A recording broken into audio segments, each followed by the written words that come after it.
Ladies and gentlemen, welcome to BSTS Poodle Tournament. Wait, what was it called again? Poodle Parade. Poodle Parade, thank you. I am today joined by iPixel Galaxy. Hi Pixel, how's it going? Hi, it's going very well. How's it going for you?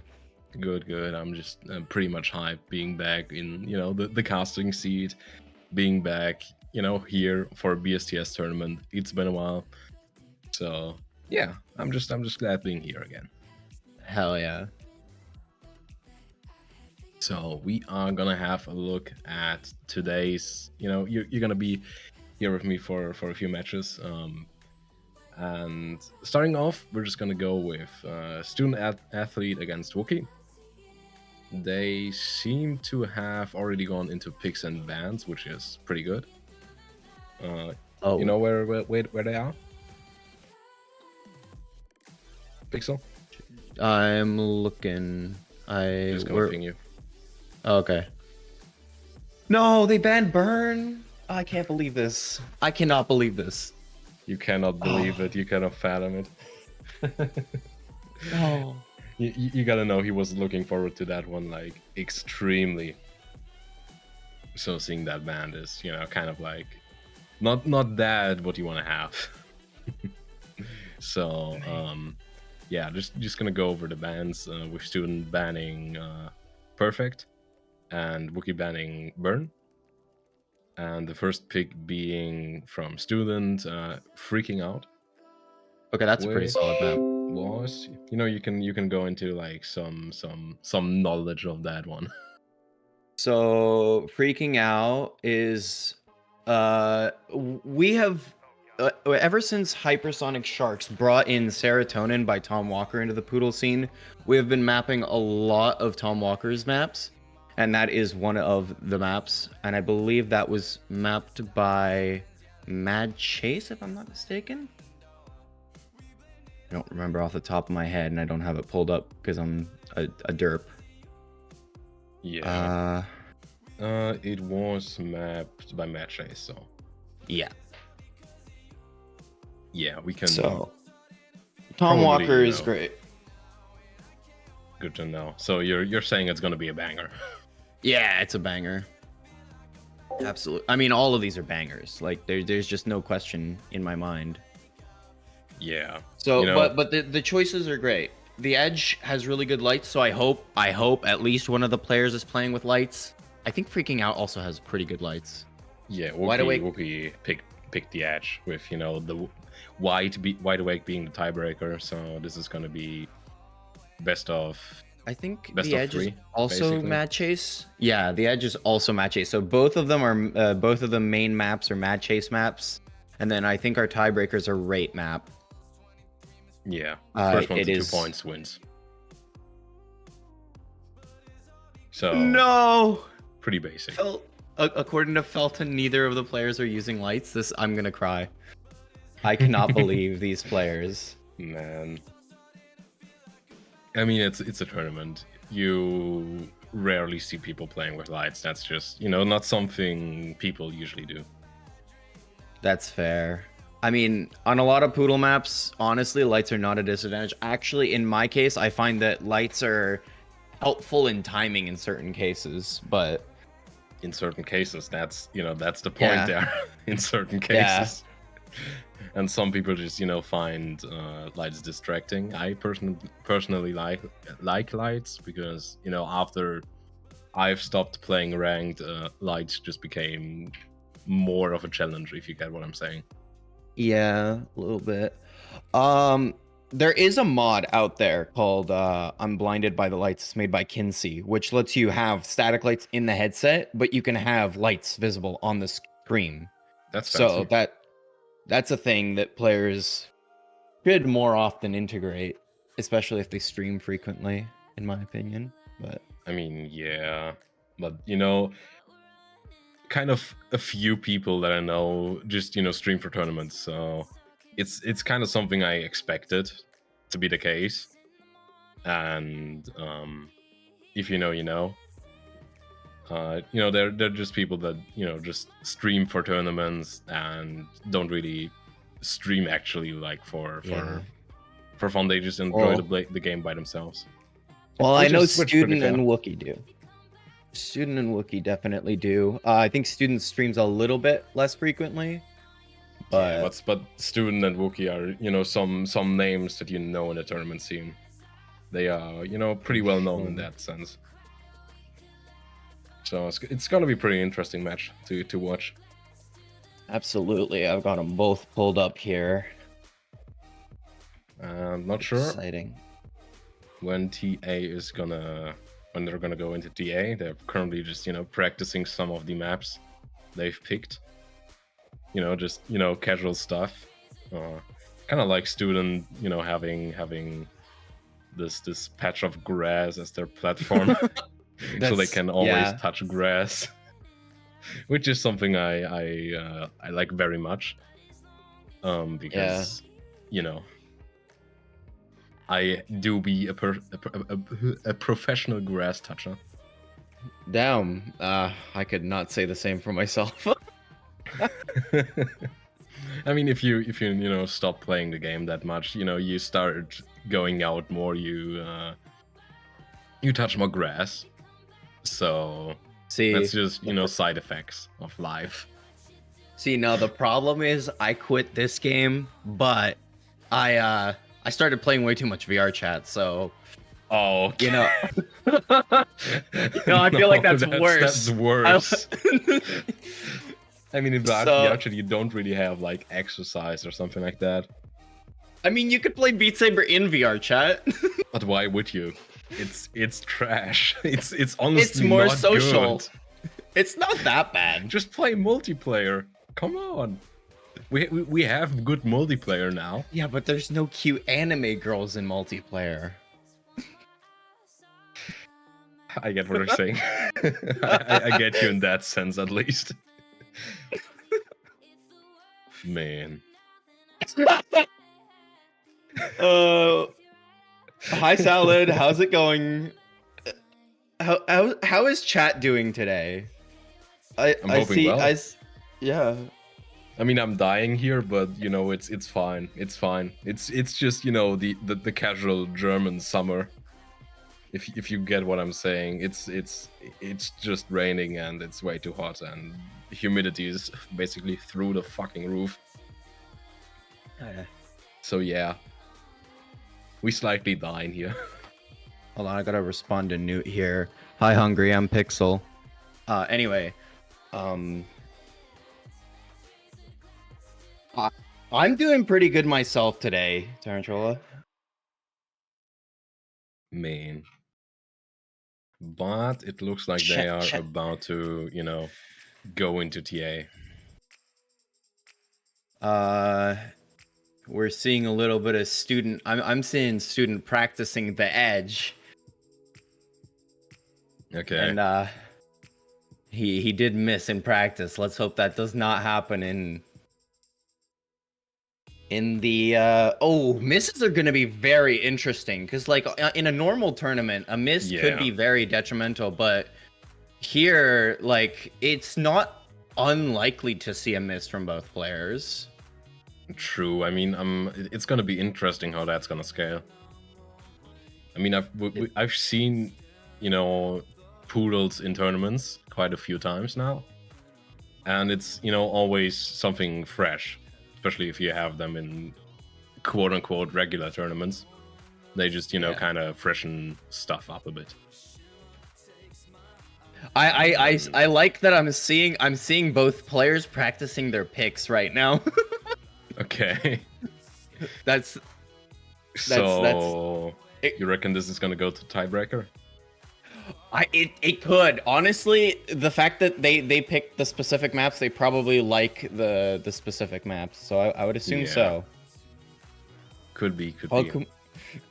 All complaints and missing notes should be directed to Mad Chase. So true, right? And he's even in chat. Oh, of course. Bro is not gonna be let down easily today. That's not gonna happen today. I mean, if I don't see every single Poodle player in the chat today, I like you guys are missing something. Like you've gotta be here for this. You've made an announcement in the Discord server. I didn't, but it does seem like Mad Chase did do that. So Oh, that's good. That's good. Mad Chase, we can at everyone for that. We don't have to at Poodler for that one. Get yo asses in here. By using at everyone, you are about to mention 300 plus people. Are you sure? Yes. How many people are in the Discord server? 374. Oh, that's fun. Good luck with all of the "why did you ping me? Why?" messages. Because that's gonna be fun. I am getting reactions. We're getting some reactions. The reactions. We've got a lot. We got 3 reactions of Freak Saber. What? What is 4 Freak now? Saber? I don't know. It's there. It exists. Okay. I get what you're talking about. But yeah, I'm just listening to good music right now. I'm just, having the vibe go on. Wait, I'm just yes. I am just seeing something that's like kind of funny. In Wookie's stream, he has a pink message from that's sort of taking a shot if I see a single map in the matches. Oh. So wait, so for him it would be more a single shot could actually help like calm the nerves. So it actually could be beneficial as long as you don't like take like 12 shots. It could be helpful. What? Okay, who now knows, man? Now I'm kind of getting why Dumplin is drinking when casting. It kind of makes sense now. That is actually genius. Wait, what the hell? I didn't expect that to be, the reaction to that. I honestly didn't expect that. No, what do you? I play Poodles, man. I would know. Like, I mean, I think I've played Poodles while drunk before. You don't want to be too drunk when playing them, but okay. But like one or two shots might do a little goofiness for you. Who knows? Okay, so Cerso is just a raging alcoholic. I guess so. That's what we figured out. Okay, bro.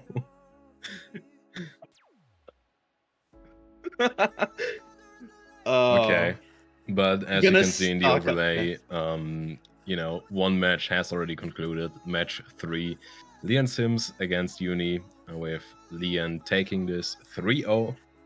So it's. I feel like we're gonna snow. We're not gonna see that one actually later. We're gonna see, the loser of, the current match, either Student Athlete or Wookie, go against the loser of match 1. So, Kuro, or however you pronounce that name. Uigo Mink, I think. I hope I didn't get that wrong. Did you just say, I hope I get that wrong? Wookie. Wait, Wookie is not on the right version of Tournament Assistant. He should not have one that's asking for an update. Oh, no. Oh, no. Welcome to a Beat Saber tournament, my ladies Wrong and version of TA. It shouldn't be asking for an update.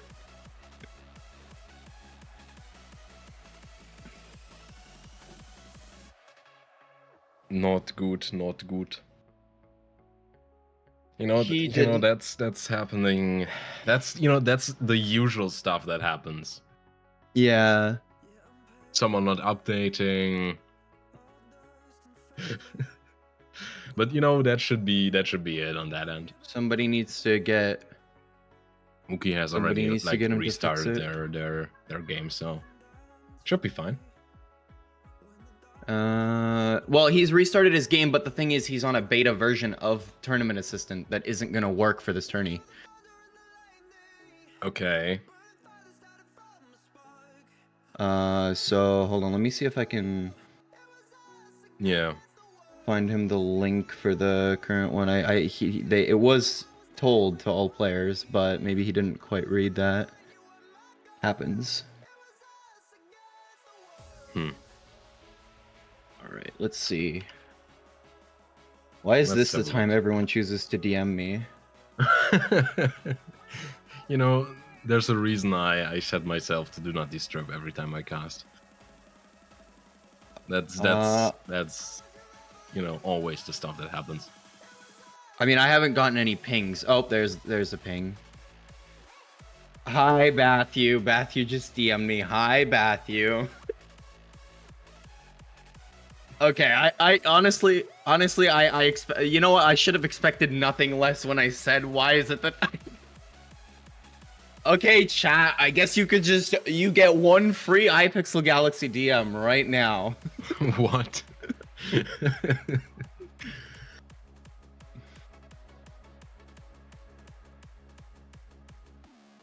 All Oh right. man. But apparently I just, kind of read the picks and bans wrong.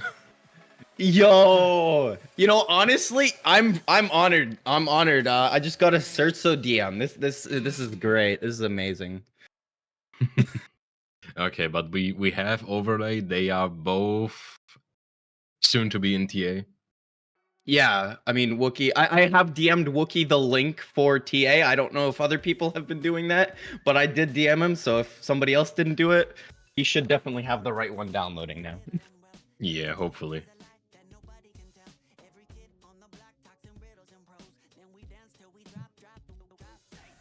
That should be the case. Dude, I am loving chat right now. I know so many of you guys. This is great. This is wild. Oh man. Oh, how have I up until now forgotten to say, everyone, happy when you see it day. Today is a glorious day. And I think Wookie has downloaded the wrong version of TA again. What? How is that possible? Like, what?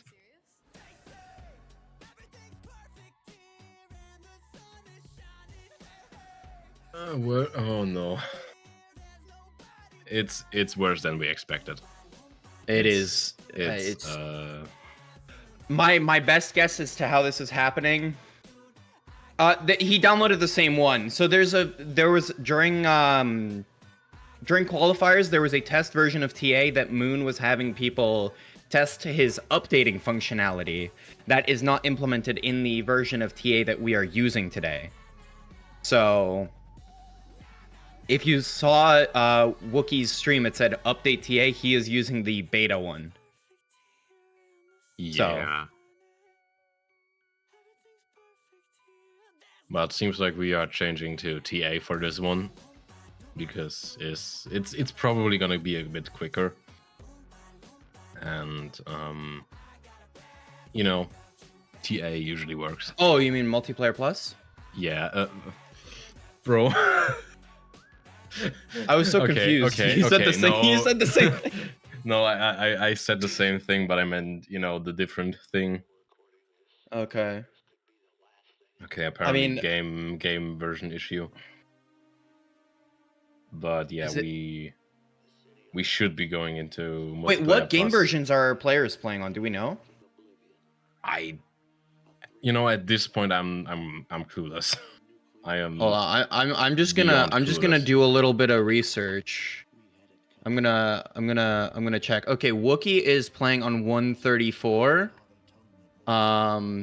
And Student is playing on 129. I'm gonna put my bets on Student for this one. Something and this is a pro tip for all of you players. If you are playing on 134, you should actually downgrade to 129 for this tournament, because Poodles on 134, if you lose even one frame, will completely reset your pre-swing. So, very annoying bug that Beat Games did, but okay. You wanna? That's actually like game breaking stuff. Yeah, you actually want to be on 134 or 129. if you are playing in this tournament. But both of them are in multiplayer plus. They are selecting, first map, which is gonna be. Let's It have a look. should be Stormet. Wait, was it? Yeah, we skipped 2 maps. Oh, were those the Yeah, Stormet and skips? Industry Baby are gonna be the first 2 maps. Oh, I see. Okay. Stormend is an interesting start. Okay. I'm gonna pause my Spotify and just listen to students' audio for this. Yeah. I mean, chat is gonna hear that either way, so should be fine. They are already hearing that, and yeah, it's already getting started. Yep, we are going in. So you want to tell us about something about the map? So this map is made by one of our German mappers. We don't have very many language varieties, but we do have German and English. Donald has been making a lot of German maps, so he's been mapping for about, I would say, 8 months. I'm not quite sure on that, but all right. Yeah, I can't quite see Wookiee's act. It looks like about 96. 96. Yeah, 96 to compare to It's actually 95.6 from student missing once. Oh no. That's not the end. No. Yeah, but considering the version thing, this could Yeah, snowball quickly. that is very true. But student is on the technically advantageous version. So it's very interesting. Yeah. Although there is one advantage to 134 for Poodles is for higher density Poodles. If you're on Windows 11, it will not freeze up as it would with an older Unity version. Okay. There's so many little things about Poodles that don't make sense. Like Windows 11 will freeze up if you have Poodles that are like 200 MPS. Windows 10 will not. It doesn't make sense. It's the only game. It's the only game I notice any performance difference between Simple answer. versions. Switch from Windows to Linux. As Oh, easy and as deal with that. the headache of everything breaking every day. Yes. Why not? You're gonna have more performance. You're gonna have higher accuracy. It really depends. I tried the index on Linux. It was not a fun experience. Okay, yeah. Okay, Index on we're Linux is about. not. This was a Wookiee pick though, so we're not. We shouldn't be too surprised. There is about a 1% gap. So unless Wookiee, misses Yeah. 10 notes in a row, it does look like it's going to be a Wookiee. Yeah, but you gotta consider student missed once more. Like a few seconds ago. That's fair. So I'm pretty confident this is gonna go to Wookiee. Oh yeah, 100%. 97.27%. I'm fairly confident. I'm fairly confident in saying that. Yeah. It is a little unfortunate the chat can't see Wookiee's overlay. Oh yeah, they can. They can. Basically, chat Wookiee has like some average cut overlay as well as the score overlay. Basically, what you just saw on chat on stream, where you turn to. That's basically like via better camera, however the mod is called again, on screen. It does look like Tookie Wook Tookie Wook that. Yes, Tookie indeed. Wook that. Indeed. His nickname is now Tookie for the rest. Tookie Wook that. Oh, that is. That's some fire stuff, I'm telling you. But I am pretty sure we're just gonna go on quickly to the next one. Yeah, I would This is gonna be assume Industry student Baby. would not want to replay that. I highly doubt this is This gonna be a one, replay. I believe, is our Fitbeat pick. Yeah, we have It fit beat is. maps. It is our fit beat peak.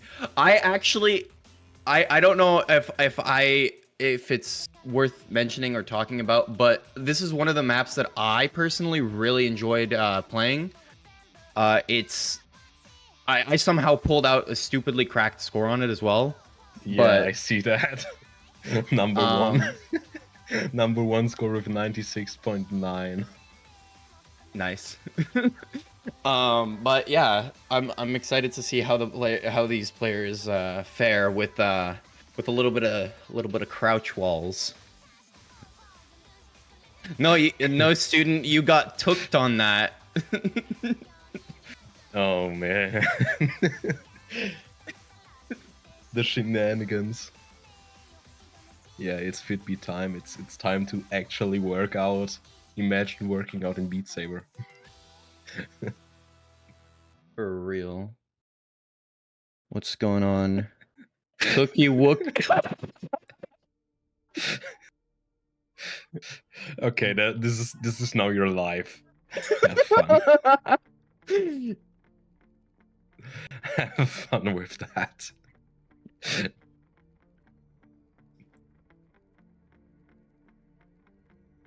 Okay. They are pretty much about to get into the map now. Tookie Wook that. I love that. And yeah. You know, Pixel, now that you said that, I'm gonna take your score or I'll summon her. So no. Okay, you know, it's Fitbeat though. Like, you know, you would have to put yourself through pain and suffering. So You're gonna have to put yourself. Does this have one? Are there duck walls? there's duck walls. That is what Fitbeat Okay. is. Yeah. I just remembered because basically, yeah. I've basically casted a tournament where we had basically only Fitbeat maps. That was fun. So yeah. Oh, I guess I could also pull up information about the player. So let's do a little bit of rank check. So student on I'm gonna go off Hitblock Poodle ranks for this because I feel like that makes the most sense. Indeed. For student, he is currently global 119 on the Poodle pool. And Wookie is currently number 35. So there is a pretty big rank gap, but that doesn't necessarily mean much because, I mean, maybe student just hasn't played a lot of the maps. So, Yeah. But just, from interact wise, it's basically going back and forth. Both of them oh, are on that 96, student is but student definitely is currently on holding. top. Oh, and I think he just ducked below. Oh, he's lost quite a lot of act. Cool. Oh, they're still holding quite similar though. Oh, maybe not. Oh, wait. Student is on a 94, while Wookie is on a 93, so Wookie wow. is kind of a bit below that. That is quite. It is going back and forth a lot of the time though. They are still dropping ack, which those dark walls are just, insane considering. Because, those dark walls are just gonna make it a whole lot more difficult to hold the poodles and also to hack, probably. Yeah, you have to compensate your arm movement with the movement of the duck wall, which can be pretty tricky. Student is holding about a 94.4 right now, while Wookie is at a 93.5. So I do think we are going to see a lot in this tournament where the players that pick the specific maps probably really like the specific map. And we might honestly see a lot of tiebreakers in this tournament.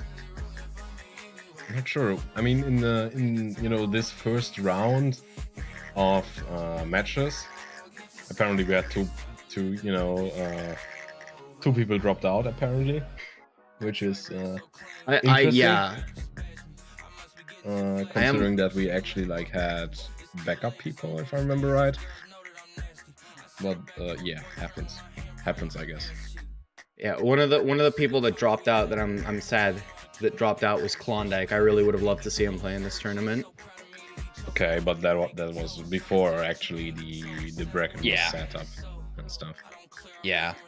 But I am still Yeah, sad. okay, understandable. Yeah, but you know, um, Wookie happens, chat. happens. I mean Tookie update. He is currently holding a 92.7. I think that is the main one we gotta update chat on because they can't see it. Yeah, true. But you know, considering the 2% lead on student side and the map just being on its last stretch, this one is gonna go to this one's gonna go to student. Absolutely. Yeah. I actually do wish we could see Tookie's misses, but we don't see Tookie's misses. It's quite unfortunate. Yeah, it is. But student is FCing, and I'm guessing Tookie is not. But let's see. Does he turn around and look? Oh, I didn't quite catch it, but it did look like there was. Let's have a look. Was that an FC? I am not sure if that was an FC. I I can't don't tell. believe. Yeah, I doubt it too, but I don't believe would be Tookie funny because was. that would be basically a shot. Yeah, But it was not an FC. Okay, good to know. Good to know.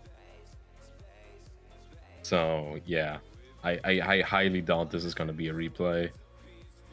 And it's not. No replay. And with that, we are going to go into I freaking think out. I think we might be switching to TA. No, not this match. Oh, not In this the next match. one. Not this match. Okay. Ooh, freaking out. Tom Walker. Yes. Let's The one we've go. basically been talking the most about, actually. Tom This point. Walker is he doesn't miss. He don't miss him. I would say he's probably the if you had to name an artist that most likely will get a Poodle map of every song that comes out is probably would be Tom Walker. Okay. So, all right. Interesting. But yeah, going into, they are fast. We are speeding up, which is great. We like fast matches, fast matchups. Absolutely. That's something I like actually seeing. And yeah, going into the song. And I'm actually gonna be interested on how this is gonna turn out. Considering So, this was I believe this Wookie's was pick. this No, was student's pick. Yeah.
I mean, considering this is going to be very likely to be replayed, he could potentially end up getting a shot. It's possible, yes. Although it was, I think even if a replay is called here, Caster curse, Caster has to take shot. That would be actually kind of like a funny thing to do. if it's approved, I will go chug a beer right now. Not a whole beer. No. I'll chug That a would whole be, beer. like, too much. But yes, student called the replay as expected. So, yeah. We're gonna see industry. We're gonna see. We're gonna see freaking out once more. Wookie is highlighting the caster curse. Caster has to take shot. Oh, my bad. Tookie. I gotta call him Tookie for this match. Tookie. Bro, Yeah, bro is gonna that's watch good. this back and be like, "What? What happened?" But yeah, going in like in a few seconds. Going back into freaking out. I mean, this is not a bad map to see replayed. Yeah. This is a.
So, and Wookie even improving. That's unfortunate. Who's? Oh, Wookie FC shots. Shot counter 2. What? We actually have a shot counter Where do we have a shot counter? in Wookie's chat. Oh, I see. Oh man. But yeah, So with this we're gonna one, gonna be going to Wookie go into the is edge. 2-1. So Play with light snowballs.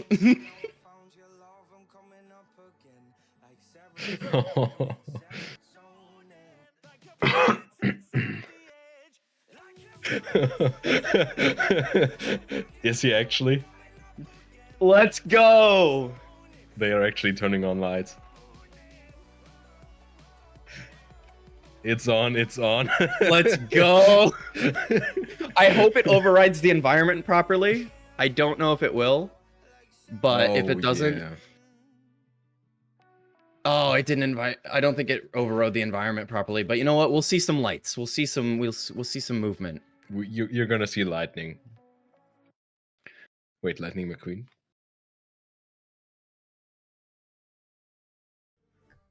We're getting some lights on Wookiees end. Let's go. You can actually see. Oh man. All right. Okay, we're going in with Wookiee losing some. That was a big drop. Was it? Oh. Yeah, That's he was holding about a good. 96.6, I think. Now it's at a 95.4. Oh They're, yeah. I would say pretty even right now, but I think Tookie is holding a 0.5% lead right now. Oh man. Ooh, yeah, there's a lot of long poodles in this map, so Yeah, this I'm one's gonna seeing... be. And there's one thing I hate about this map though, and I always complain to Mad Chase about this, but there's a part of and chat. Can you tell me what your opinion on this is? There's a poodle in this map, right? That it's segmented to like properly convey a vocal, but it feels really odd to play. Is that the one that we saw on the left saber just now? I didn't quite catch it because there was looking... like a small like note missing basically. Wait, this map has poodles? Yeah, I believe it probably would have been around the time that you said yes. Okay. I wasn't quite I've looking. just seen that. And, oh, there it is. There it is. That one. Oh yeah.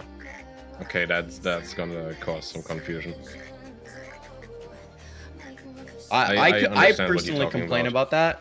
I get the representation, but anyway, it does look like Wookiee is actually currently behind. My mistake. Tookie by about... Oh, okay. I think they just took the lead back by 0.1%. It's just going back and forth. You Yeah, know, considering Student has missed twice. I don't think Tookie is at an FC here. No, they are not. Are they? Oh wait, no, their FC percentage does are. say the same. So they are currently at an FC. Oh, and they are acting up though, so they're coming up to a 93 here. Yeah. It's gonna be hard for Student to recover in this. Oh, there's a lot of shaking.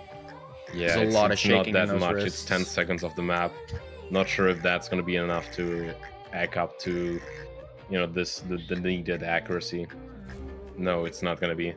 Student on that 90.8. Oh goodness, while yeah. Wookiee is on that 92. Wait, did I unknowingly caster curse? I'm not sure what you're talking about. Matthew says that was caster curse. What? Did I unknowingly confused. caster curse somewhere? I am honestly confused. I'm not sure what Matthew is talking about.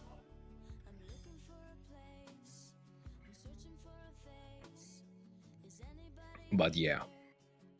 This is gonna go to Wookiee, and with that, Wookiee is taking this match. So was honestly pretty quick. Because, you know, Student has no replays anymore. Oh yeah. Wookiee 3-1. GG's in chat. And we are actually gonna see Student later. Yes, we are. Be on stream later as well. Wait, Student actually? Yes. But it would require tracking loss. Is that how? So wait. There's 2 replays, one for regular, one for technical. Oh. Okay. Interesting. I guess that... Wait, let me actually have a look in the I in the feel rule like thing. I feel like it would just be the replay for either or. Let me have a look.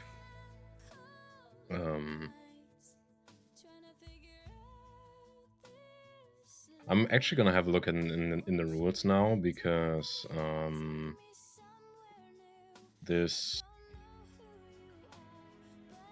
is am I seeing that? I had no tech issues the whole match. Yeah. You guys both played really well, student. That was amazing performance from both of you, though. I I'm don't excited to. seem to actually see that in the rules. We might have some misinformation going Oh around. no, two replays. One can be called for any reason. The other one is to be called only due to technical difficulties on the map. Both players are also given a 5-minute technical timeout when they have, problems with technical stuff. So yeah, that actually exists. Might make sense to read the rules if you are playing in a tournament. Might make sense to actually know the rules. For sure. Imagine. I was dealing with a DM. What did you find? Yeah, I was, just confirming the information about the two replays, and yeah, it do be like that. You do have two replays, one for technical stuff and one for whatever you want to call a replay for. Ah, Maybe okay. just performance stuff. Okay. So yeah, Good. Mad Cheese, as I like to call him, is DMing me and saying that we should have put some names on the screen, which I think is fair. names. Because we didn't have the overlay because we went into multiplayer plus. Man, slapping happens. some text names on it would have been probably handy, but yeah, but oh well, we're gonna have it is them what now. it is. We're gonna have them now. So who really is what cares it is, about chat. what happened before? We're gonna have like better content now. I think chat could have inferred from us saying that we couldn't really see Wookiee's act and that we had to call it out. I think chat could figure out who was. Chat is smart. They're smart. They know. Oh yeah, they know stuff. My mistake. I meant we couldn't see Tookie's act. Indeed. But on another note, we are probably gonna go pretty fast to the next match, which is gonna be Gage versus Owen, or is it actually? Oh no, they dropped out. So we are. Which one are we gonna see now? That's just somewhat of a question. Give me a second. My neighbors are being noisy. Let's see.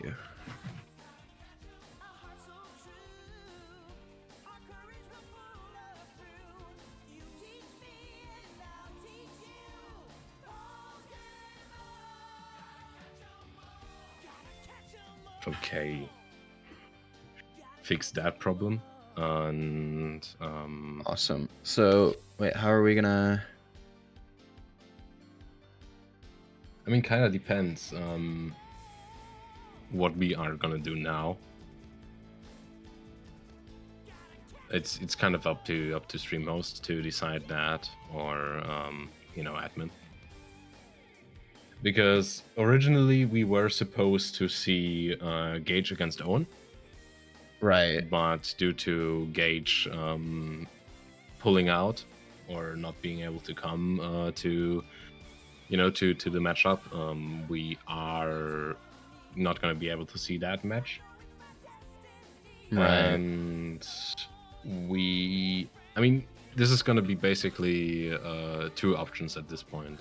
Either we're just going to watch in on another match that is happening already, which would probably be Clueless against Zazar, yep.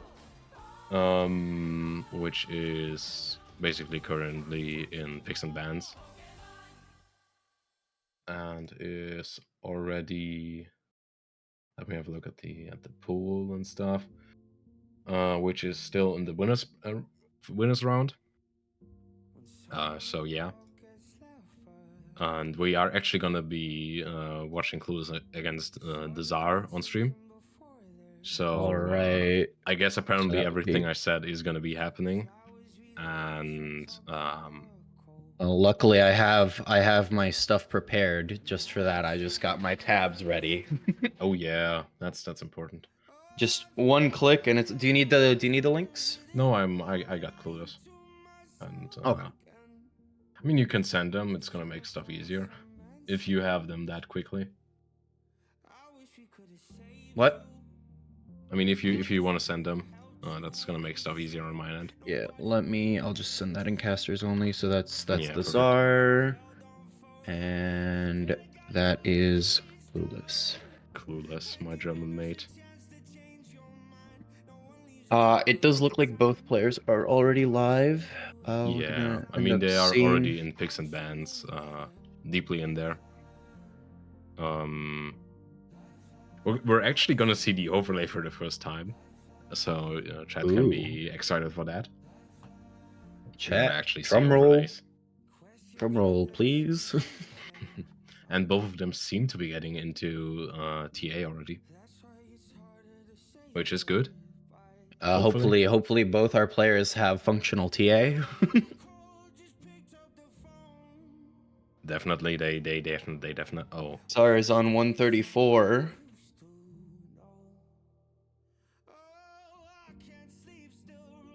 I am hoping this is not gonna be a problem. Have we had cases before where people were on 129 and 134 for the same tourney? I don't know if that's been a thing yet for tournaments. I am honestly not sure if that's actually a problem.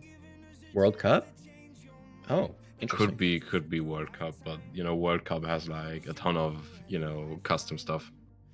So I'm not really sure if World Cup can be scaled to that sense. If you get what I'm talking about. Yeah, Just with all of the custom stuff in World Cup, it's hard to compare World Cup to normal tournaments. that's fair. But yeah, 134 is yeah, go on. actually amazing for normal gameplay because it does add some performance benefits, especially on Windows 11. But for Poodles, as I mentioned earlier, there is chance if you lose any frames at all that you would completely lose all your pre-swing for a Poodle. So, Yeah. and that's the cases where I've noticed that happen for me is where if I'm streaming and I have an avatar on at the same time, that's the most likely cases where it happens for me. But it does require quite a lot of stress on the game for that to happen. Okay. I mean, it's kind of interesting to discuss like the game mechanics and stuff, because I feel like that's something you don't really get to talk about much, especially like during tournaments. You don't really have people that know like this exact stuff, if you know what I'm Yeah. talking about. I mean, I could just spitball some quick Poodle tips for the chat right now for anyone Yeah, who go hasn't ahead. played Poodles or doesn't really know much. So for the general swing of a Poodle, the way you want to be able to complete your swing and get as much points out of it as possible is you want to the way I do it is I pull my hand all the way back over my shoulder so that I have that full 100-degree pre-swing for the notes, and you also have to have that 60-degree post swing. So when you go into the Poodle, it's 90% arm, and then when you're coming up to the Poodle, but once you hit the first block, you want to switch to going 90% wrist. And a lot of the times, if it's easier to explain it, I usually go and say that you just want to swing sassy. Just be like, "Yo, what's up?" And then and you'll pop off. Okay, yes, it seems to be same issue Tell me with you're an index player fifth without telling token. me you're an index player. Okay, Not enough sense. seems to be we're not gonna have actually overlay. Okay. For person for can we same issue as with Wookie? Do we not? Is there not a 134 Is it build just of Wait, TA? let me actually time to do research. Research during tourney 101. Oh my god, there's so many DMs. I don't know which one. I'm avoiding clicking on 90% of them. Yeah, that's you know a good idea. Actually, let's have a look. If they, I mean, there are a ton of pre-releases. Oh, is there a... Um, Oh, that might be for... The latest release might be for 129.1. That might make okay, sense. default server of that one. Welcome to a Beat Saber tournament, I guess. For Day one is real. going to be the most chaotic as you know as usual. But Day one, if we can't... yeah. If we can't do TA, then we should get some just jank text on the screen so we know which side is which player is which. Yeah, I mean it's not the most beautiful stuff, but it should work. And Wookie just renamed themselves on Discord to Tuki. Awesome stuff. Oh my god, that's amazing. So yeah. Oh, he didn't? Somebody else did?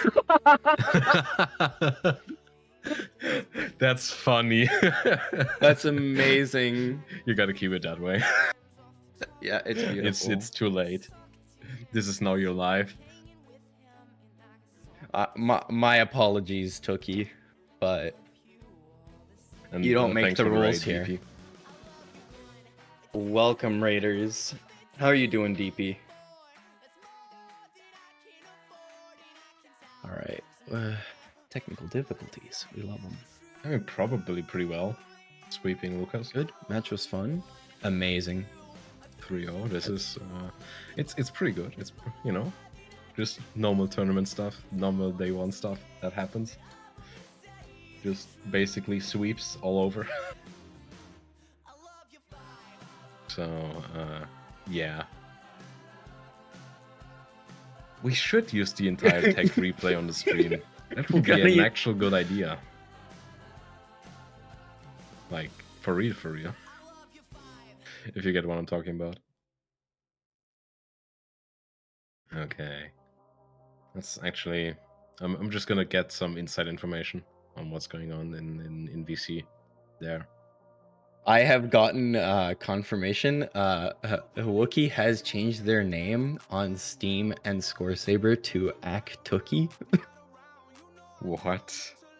This is revolutionary. You have a huge impact. This has been the greatest casting experience of my time, which has been 2 experiences. So, hey, we're going up. It is getting better. It's only getting better. But also something I noticed when Mr. Tookie has sent me this screenshot, their ranked play count is currently at 1,726. They need one more for 1,727.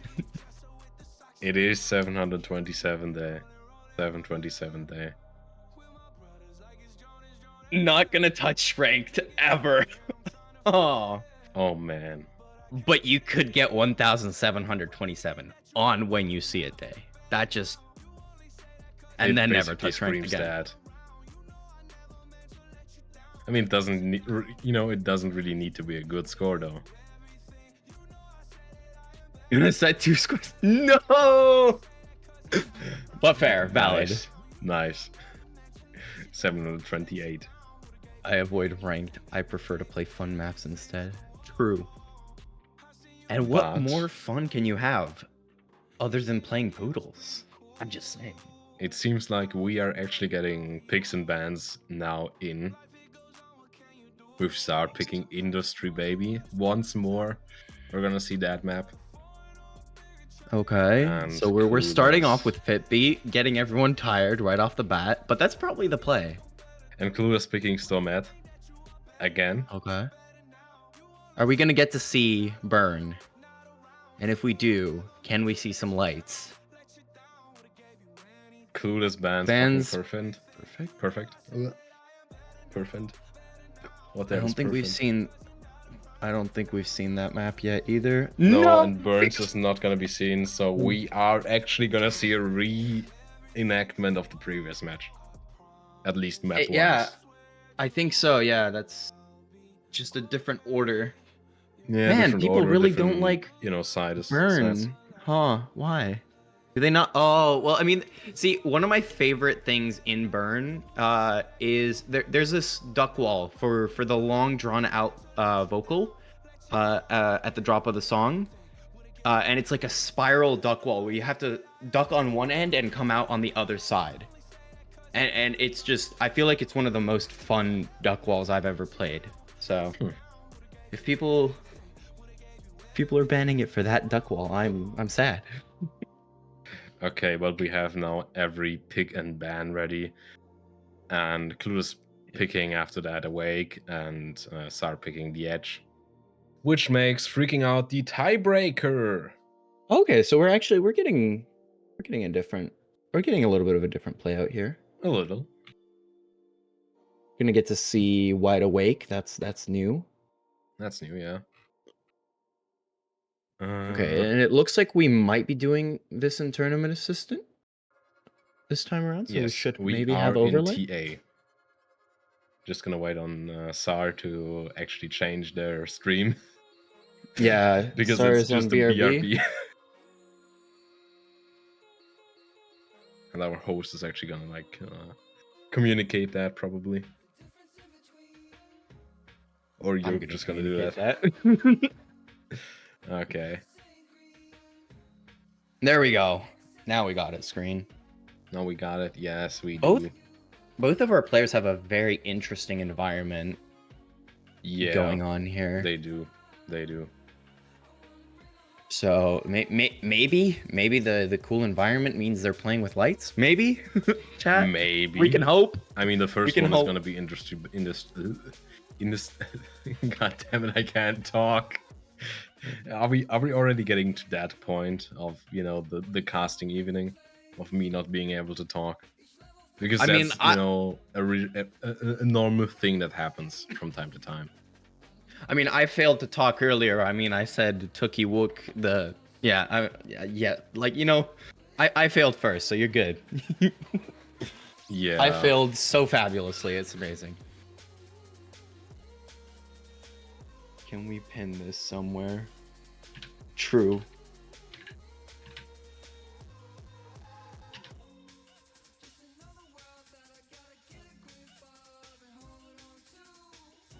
I submitted the Tookie clip to CC, by the way. What?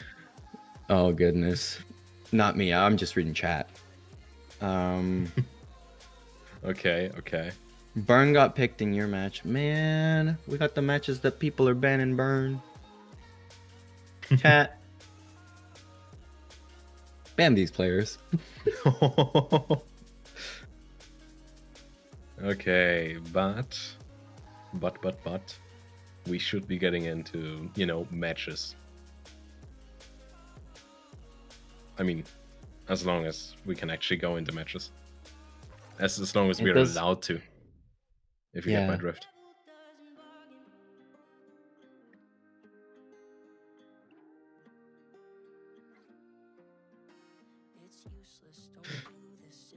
Clueless just having fun with Play Space Mover.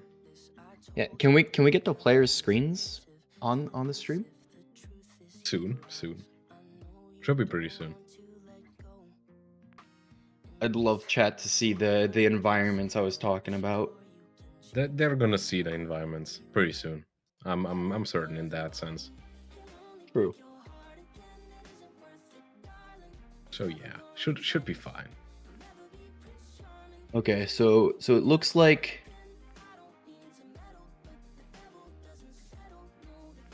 Yeah. Just waiting for stream to do whatever. Yeah, just some stream confirmation things that always happen. It's just the casual stuff you gotta do on stream. Mm-hmm.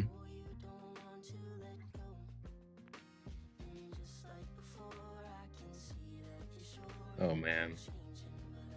You know, it's kind of interesting on the side of if you pick TA or multiplayer plus, because I feel like it's, you know, it was to a certain time the norm to just, you know, go with TA, but I feel like multiplayer plus is just increasing on that popularity currently.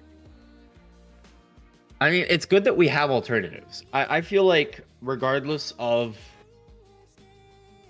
anything, it's just having multiple choices is always good in case one fails. I mean, just competition is always good, because competition makes Absolutely. it so that the end product is just constantly improved. Yeah, for sure. Just And I some think normal base economical yeah, practice absolutely. thrown Uh, into I like a casting I also segment. think I also think that multiplayer plus does have the ability to make overlays with it. I just think most people haven't tried to go for that too crazy yet. So it's not the standard yet. I mean, I feel like the endpoints are there, you know, to actually do that. But I feel like it's not common practice yet, and you know that's the thing you basically need to wait for.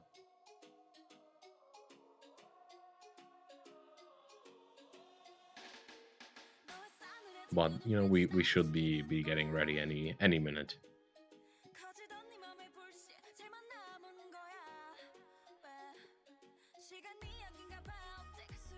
Yeah, I mean, multiplayer plus is I feel like it's somewhat of a future, indeed.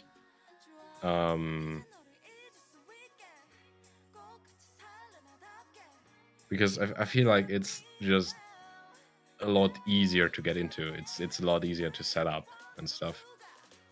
Just, you know, from my experience, because I feel like if you have a tournament assistant, it's a lot of config stuff to do to actually get it working, and you have to like have a server dedicated to that. Right. And multiplayer plus is just plug and play basically. I mean, you need to get, you know, the overlay data and stuff. You got to pull that data, but it's a lot more user friendly in my eyes, at least.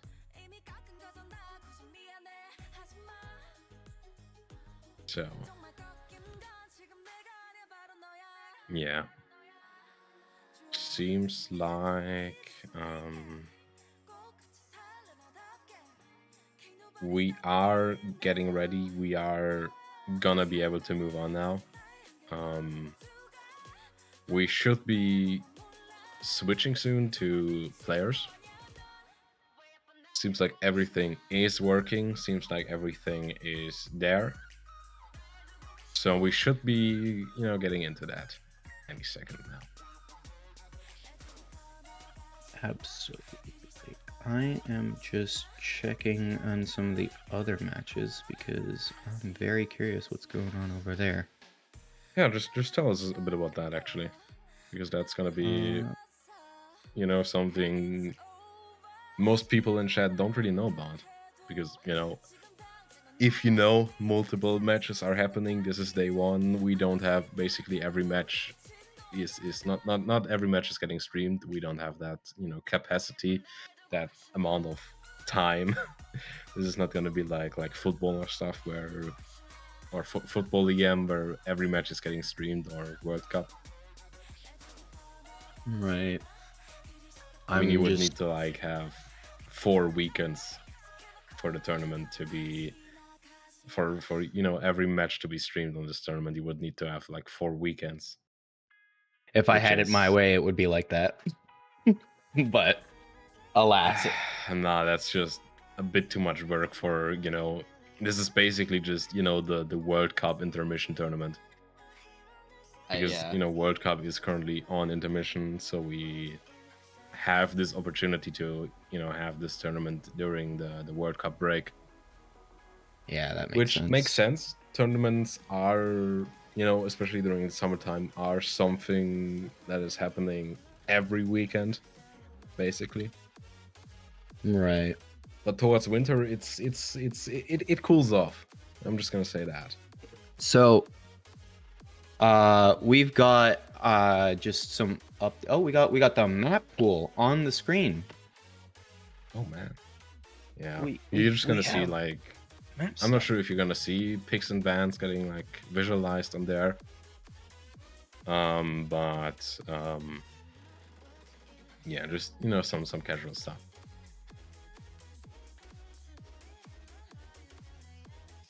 Just the normal tournament stuff. Yeah. As a little side note, Nebel and Rene are currently in a match, and they are currently playing the Edge, and they also had a pick for Burn, which is actually a Nebel map. So I'm very curious. Nebel picked his own map. I wonder why. Why would he do that? Just That's imagine having the mapper advantage. if the mapper does not have lights on, I will be disappointed. Yeah. I'm gonna peek back at them every so often just to see what's going on over there. But I mean, on a later time, we're gonna see that on the tourney tree slide. But yeah. right.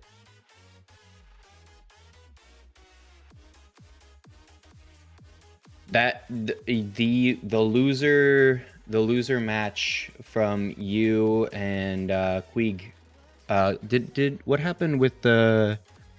Is it going to be the couple match? That is the couple match. Oh, yeah, and it is going to be streamed. Yes, indeed. I think Felton's really excited. Felton's really excited to cast that one. Yeah. For that one, we're actually gonna have a caster swap. So With after the this delays, one, it I might am not be. not to be seen again until tomorrow. Oh So, yeah. yeah, This would have and been the time slot for it. yeah, something to be We told. we Yeah. could possibly get that match done if this is not what's going on with the current Clueless and Czar. Okay, they're pulling up Industry, baby. Yeah, seems like I would campaign for watching the couples match, and I think a certain amount of chat is also.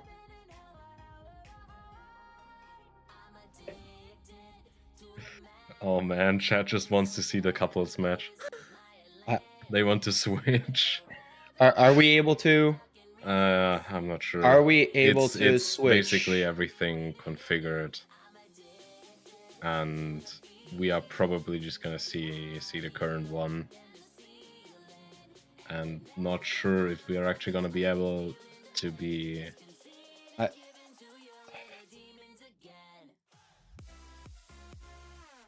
I would like to vote for doing the couples match because that was planned to be streamed. This one was not. So Yes, but you gotta consider with time slot and stuff. that is unfortunate. And yeah, it's we are in like some this has never happened basically before, so we don't really have precedent of stuff like that happening. Right. So I can't really tell chat or basically anyone what is probably gonna happen and what's probably not gonna happen. All right. Well, we have our players on the screen now. Yes, we do, and we're probably gonna roll with this match. Yeah, it seems so. So yeah, Hey Felton, kind of sad I tried. for that take, but happens. it's gonna be how it is. It is what it is. It All is right. what it is. Looks like we're going in. Scan the QR code for a free Valve Index left knuckle controller. We actually have the QR codes. It's been a while since I've seen that. And as you know, green means go. And with that, we are getting into the match. And I'm gonna have to listen in on Clueless. We have a funny UI bug, it looks like, on Oh yeah, on, that's the not SARS. funny. That's not funny at all. That's not. Is that headset side? Because if that's on the headset, that's gonna be fatal. It doesn't seem like it's too visually blocky, but yeah, it's gonna be very distracting. Oh yeah, especially with the duck especially walls, doing actually. those duck walls. It probably already caused some significant damage because there have been quite a lot of misses on Zar's side. Clue is still on NFC, and seems like this is. Wait, which pick was it again? This was Zar's pick. Oh, this is not good. So, and I'm not sure if this is qualified as a technical, but this looks like a technical. I would call it a technical, yeah, because there's no real way you could have known that mod would cause that issue. Yeah, but what is that actually? It's Null Luna Rewinder. Okay. It's it doesn't work on noodle maps, as you can see. Disable quickly. I think he would have to probably uninstall the mod, I think. So probably a bit longer-ish. Okay. You know, that's somewhat the reason I'm always telling people for tournaments to just go on a clean install and not have to deal with that. Yeah, just especially with PS Manager now. Make a duplicate of your thing and just uninstall everything that you don't need for the tournament. Oh yeah, such as Null Luna Rewinder. All of these manager mods and stuff are really helpful when it comes to actually managing all your data and stuff. You don't need to have like your songs installed 5 times. Yeah, which used to be something that you had.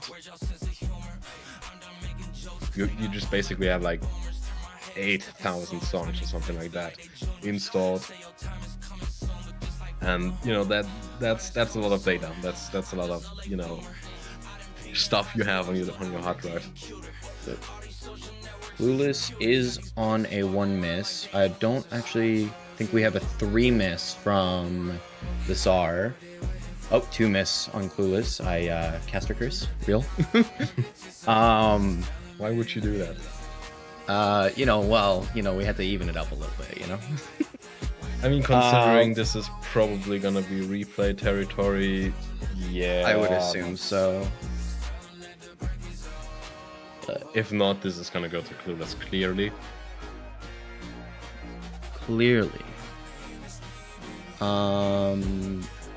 This is match 3. What were this was... This was SAR's pick, so yeah. Yes. This is very likely gonna be a replay. I would, highly doubt that wouldn't be a replay. Yeah, we would definitely. I think we'll definitely be seeing a replay on this. Yeah, this is a replay. They're talking about it in that room currently, and it is looking like Zar is gonna uninstall it and then just come back into the tournament room.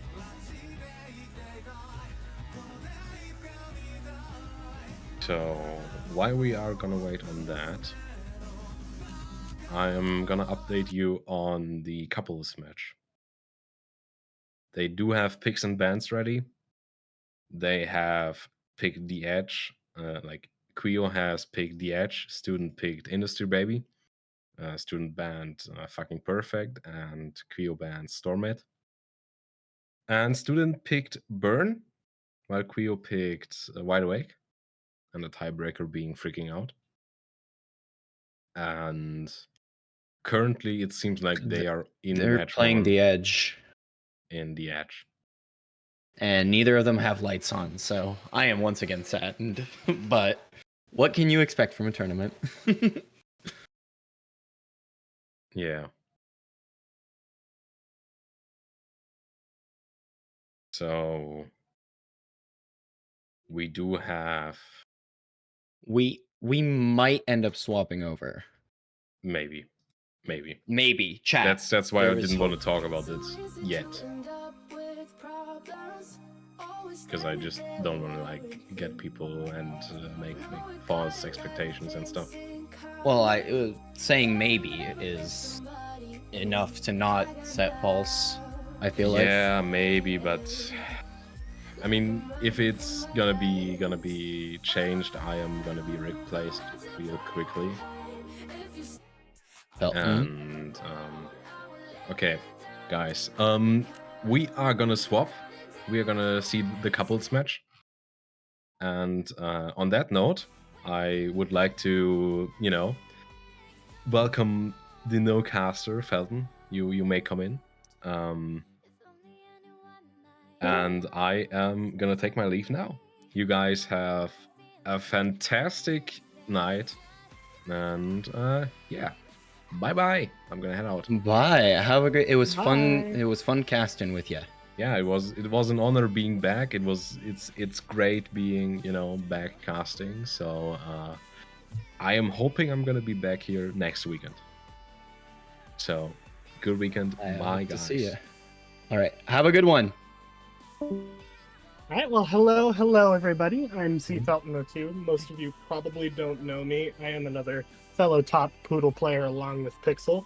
I have been campaigning for this match to happen for weeks. I am so excited that it actually got to happen. Student versus Quiegamink. For those of you who don't know who Student is, I'm sure most people do. Student, very high ranked player, very good at tech, not very experienced with Poodles. Quiegamink, however, is a fairly good ACK player, but has been playing Poodles for quite a while. Student and Quiegamink are in a relationship. It's perfect. The perfect match. I am so excited. It does look like Quigo did take the edge. So I'm a little bit surprised by that, actually. I would have expected Student to take the edge, but that is a great start for her. That is. And we are not getting a replay. Hopefully we end up getting to see the plays on the screen here momentarily. Hopefully, yeah. All right, we got him. We got him, Yeah, chat. we got him. Let's go. All right. Next pick is Industry Baby by Student, I believe. It does look to be, yes. And we are going to I am hyped. We are going to get to see Burn. Let's go, chat. Yes, we do get Burn. Chat, we get Burn. And we get Wide Awake too if Student now wins one too. Ooh, this is going to be an amazing match. This is going to be exciting. Banger banners? Banger banners? Oh yeah, Student made some banners specifically for this match too, for both of them. Oh right. Oh, I see them now. Oh yeah, that's really epic. This is so hype. I'm a little bit surprised that Student has been picking Industry Baby though, because Student hates Fitbeat maps. He hates everything duck walls. Do you have the setup pulled up? I do, in fact, have the setup pulled up. Let's go. It's actually perfectly synced on my end. It's amazing. I think it's pretty synced on my end as well. All right, we're going into industry, baby, which we've seen, I think, 3 times. This is the 3rd time we're seeing it. Industry Baby is apparently a very popular map among the players. It does seem to be. All What, right. what's your predictions for this? I personally have Student take. I mean, Student picked it, so we do have. Oh, and Quigo right away. Missing right away. With like a misread. Yeah, I honestly agree with you that Student is likely to take this one, especially they're holding a 96 right now. But I mean, a detrimental miss could change the playing field. And with FCX, though, I can't actually see it, but considering it's still fairly early on, it's terrible. Who's FCX? Quigaminx. Oh, they don't have an FC counter. We don't have it, but considering it's still fairly early in the round. Yeah, we got about it feels like about a 3% difference, so it is quite likely for Student to take this. But yeah, this definitely seems like Student's map so far. Don't want to caster's curse him, but I want to caster curse everyone. I'm personally pulling for Quigaminx to win this. I'm so excited that this actually happened. I'm also glad that this happened because this is pretty hyped, and this is going to be very interesting. And we're going to get to see Burn, which we wouldn't have seen with the other match. So I'm excited for Wide Awake. If Student does hold on to win this, I'm excited for Wide Awake. Got a miss from Student and another miss from Quigaminx. Student still holding a 94-2 though with the miss. Yeah, that's really solid. Well, let me pull up the players' hit block ranks here. Student at 119 global and Quigaminx at 82 global. So yeah, Quigaminx has been playing Poodles for a little bit longer now. I started training her not too long ago. So we have a Student with another miss there. Oh no. Still holding a 94 though.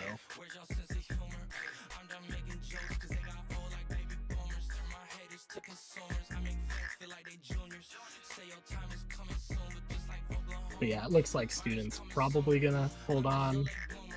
We with another few misses there as well.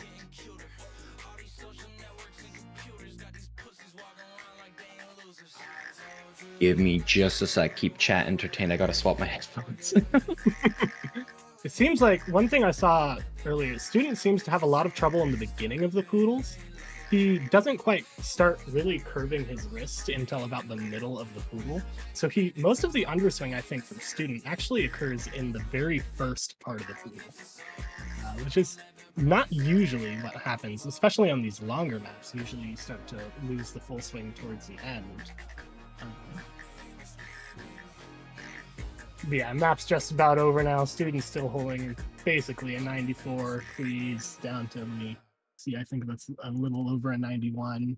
So yeah, Student's gonna take this barring any replay. Let's see if they do. If Quee does end up pulling a replay. Welcome back, Pixel. I am back. I was back a little bit, but I didn't want to interrupt you. If we don't get a replay here, we're going into Burn next. So going into Burn, that's one of the best Poodle maps. Mapped by a Nebel monster. It's actually so good, and I wish players played with lights because I think T-Penny's lights on this map are also very amazing. But Poodles are a dog breed. But they're also these quirky little notes where they're stacked together to form like a chain. But like it's better than a chain or a stack or a slider. So what's your prediction for Burn here? This was a Student pick. So this is a Student pick. I would personally expect this map to go to student. I think Queegaming's strengths are going to be more on wide awake. I've seen what her potential is on it. She said that she can usually around 94 it. So I'm hoping that she can Okay. pull off on that one as well. But I would expect this one to go to student. All right. It does look like, wait, if that is the case, we will be going to tiebreaker because we are currently That would be. 1-1. What And is if the we tiebreaker? if Is it freaking out? it would be, I think in this case, yes, it is freaking Yeah, out, freaking out. which It we would have be. seen replayed already. I've seen freaking out replayed. Wasn't it by student as well? I think it might have been. Yeah. All right. Well, All once right. this map er, does get There's starting, there's the there's the picks and everybody's bans on gonna the get to see screen. one of the best maps. Burn by Tom Walker. Chat, who's hype? Can we get some hype in the chat? Can we get some party Kirby's in the chat? Can we get a party Kirby streak? Alright. I'm hype if someone turns on lights. What if we got both of them to turn on? Everybody goes spam students chat to get them to turn on. We're already going in. We're Damn, already they're going getting in.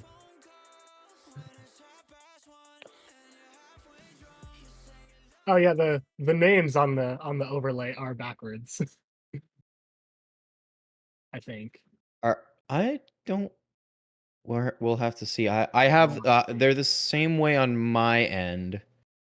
The way I have them set up. So. No, I think we have them in. Yeah, no, Do we they're have in the them right correct? sides. Yes. Oh yeah, they are correct. All right. Well, Quigo Mink is on the correct environment, so we do have that at least. Everybody But get hyped to see the single best duck walls that have ever been mapped. for real, There has just never been a better representation for student walls. with a miss already on his own pick. Oh, Uh-oh. uh-oh. That's gonna be But what are huge too, because we this map is a yeah. little bit shorter. Yeah, it's only 2 minutes and 23 seconds. Quigo Mink is at like a 92.8 here, so they are slightly ahead because of that miss from student. We'll see if she can hold. I also really love like I don't know what to call them, but like the hand rollovers on this map are like they feel so flowy and fun to play. Oh, we got a miss from Quigo Mink. Oh no! Here come the walls coming up. They're just perfect. The walls are perfection. Student now taking a pretty sound lead with a 93 as opposed to Queegaming's 92. Actually, she dropped back down into a 91 now with a few misses. Coming back up to a 92.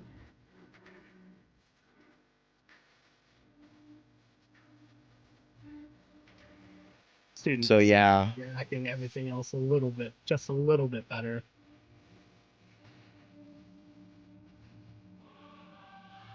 Everything could still change. It's very possible. All that needs is just one bad. Oh, there it could have been. It is. Except we're still. I think both missed at the same time. It looks like maybe. Right, nah. Well, I mean, we're going like if you say wide awake is pretty much Queeg's the end of the map specialty. now, so Yeah. I think Queeg Looks is like definitely more student. likely to take wide awake than student is. If that is the case, we are gonna go to tiebreaker. Axes, did you just say that villain is peak Ducklaw? I'm sorry, no. I disagree with Axes on that. Villain holds a special place in my heart, but no. Mods, can we ban Axes for a terrible opinion?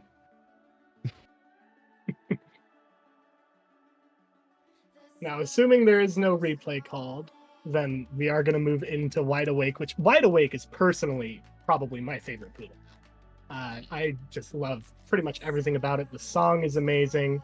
The mapping is incredible. I love it. I'm excited. I haven't played Wide Awake too many times myself, but I think from what yeah, we're not getting a replay, so we are going to be going into Wide Awake. All right. I'm excited to see it. I'm excited to get a refresher on this map. And if because I've student played it takes maybe this, 5 then times. student takes the whole match. So we'll see. He's gonna have to perform. We gotta get Quee. Chat, we gotta get some Quee hype in the chat.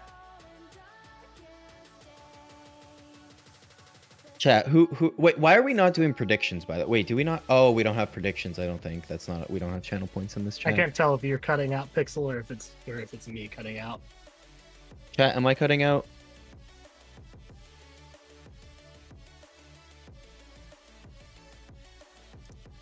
Okay, it seems like no, so it might be on a you issue.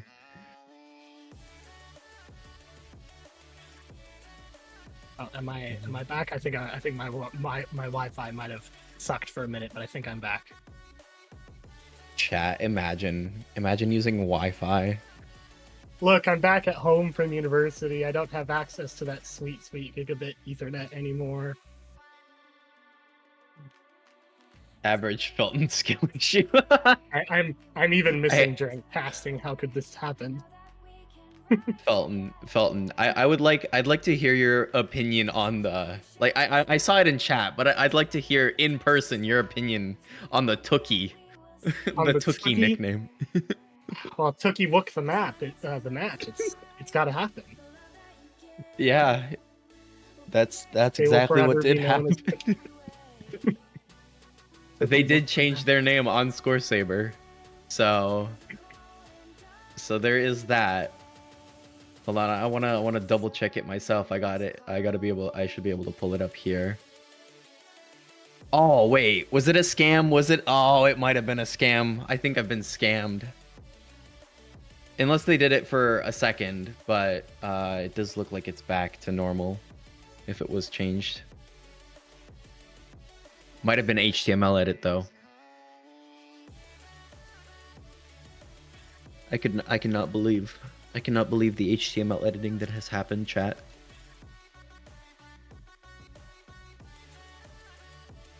All right. Oh, oh my goodness. Welcome back, Felton. It seems like Felton is having a little bit of an internet moment. But it looks like we are on our way into Wide Awake here momentarily. I hope I'm back again. You're currently back. We are so back, chat.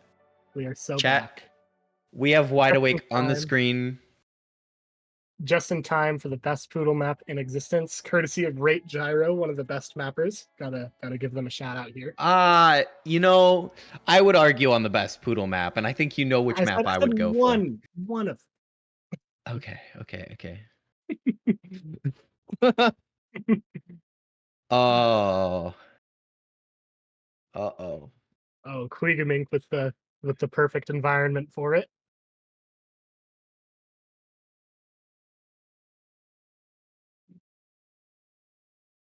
1 second.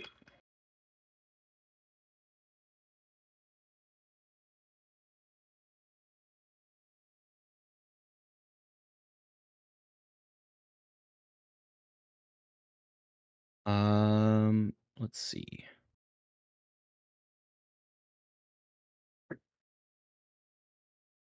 Waiting. Are we waiting for the QR codes, or have we gotten the QR codes yet? When are the QR codes gonna come? Please wait. Setting up synchronized. Chat. Or it's just setting up the redemption codes for the free Valve Index kit that you can receive by scanning this QR code. Everybody get ready for the QR code to pop up. Gotta win your free Just index.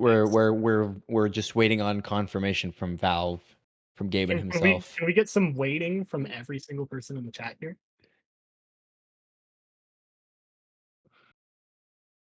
Chat, we are waiting. We are waiting.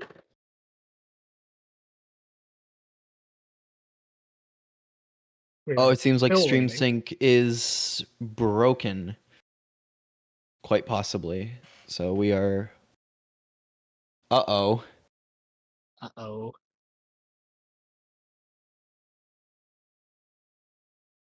Gotta love technical difficulties. Never has happened before due to this tournament exclusively.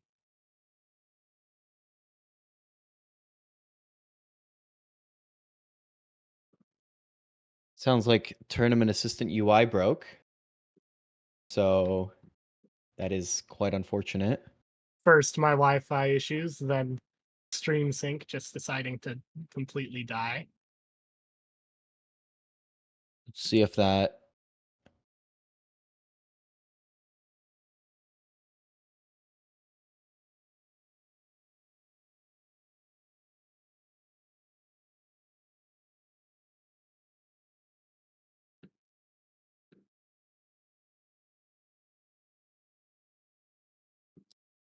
Seems like TAUI. I had suggested they hit escape to back out of the lobby. Maybe that'll not require us a restart, but I'm not too certain on that. We probably will need a game restart here to Yeah, fix. probably. Yeah, it seems like it. Yeah, because they can't kick themselves out of the match. Worth a shot though. Indeed. Well, anyway, should we maybe preview some of the other matches that are going to be happening while we're waiting? One of them, we got QK Row, Quiet Kid versus Wookie. Wookie, for those of you who don't know, used to be actually a top 15 Poodle player himself. Tookie, I should say. Tookie.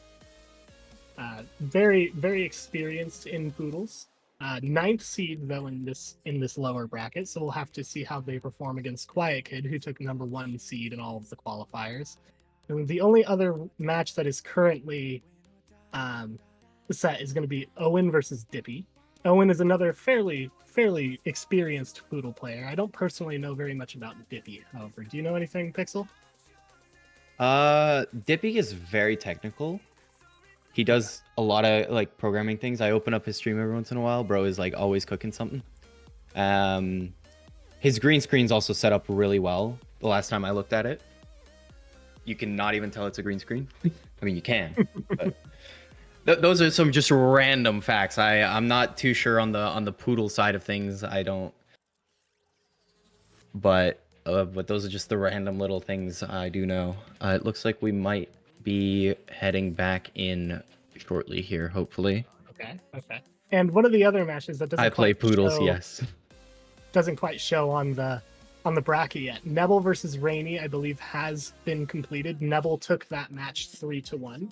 Nebel, of course, the person who mapped Burn, one of the best Poodle maps, participating in this tournament. Exciting times. Exciting times. This is a tournament we've all been hyped for. I feel like all of us Poodle folk. I've been planning this for over a year now. At this point, I can't wait until next week too, with the upper bracket. Absolutely. I hope we see more Poodle tournaments in the future, because honestly, these are great little sit back and enjoy watching things. Right, We are getting don't forget Sync this time around, it seems. Don't forget to get your free Valve Index. Got to scan that QR code. Yep. It's only available for a limited time and only for the first person who scans it. All right. And I'm gonna set my predictions here right now. I'm going 93.9 by Quigamink, and I'm gonna go 93.72 by Student Athlete. 93.9 you say, and 93.73. I'm gonna write those down. I said 7.2, not 7.3. Don't get me wrong. 7.2. Okay, I'm gonna go with 93.87 and 93.73. All right. Student not doing very good in the first part, holding only an neither as well. Oh, and we've got a miss. Quigamink, I believe I see holding around a 92. So far, Qui off to a better start. Oh, and here we got those switchback Poodles. or as I like to call them, transition poodles, courtesy of established axes. A lot of people don't really know the strategy on how to hit those poodles. You kind of have to treat them as two separate poodles in of themselves.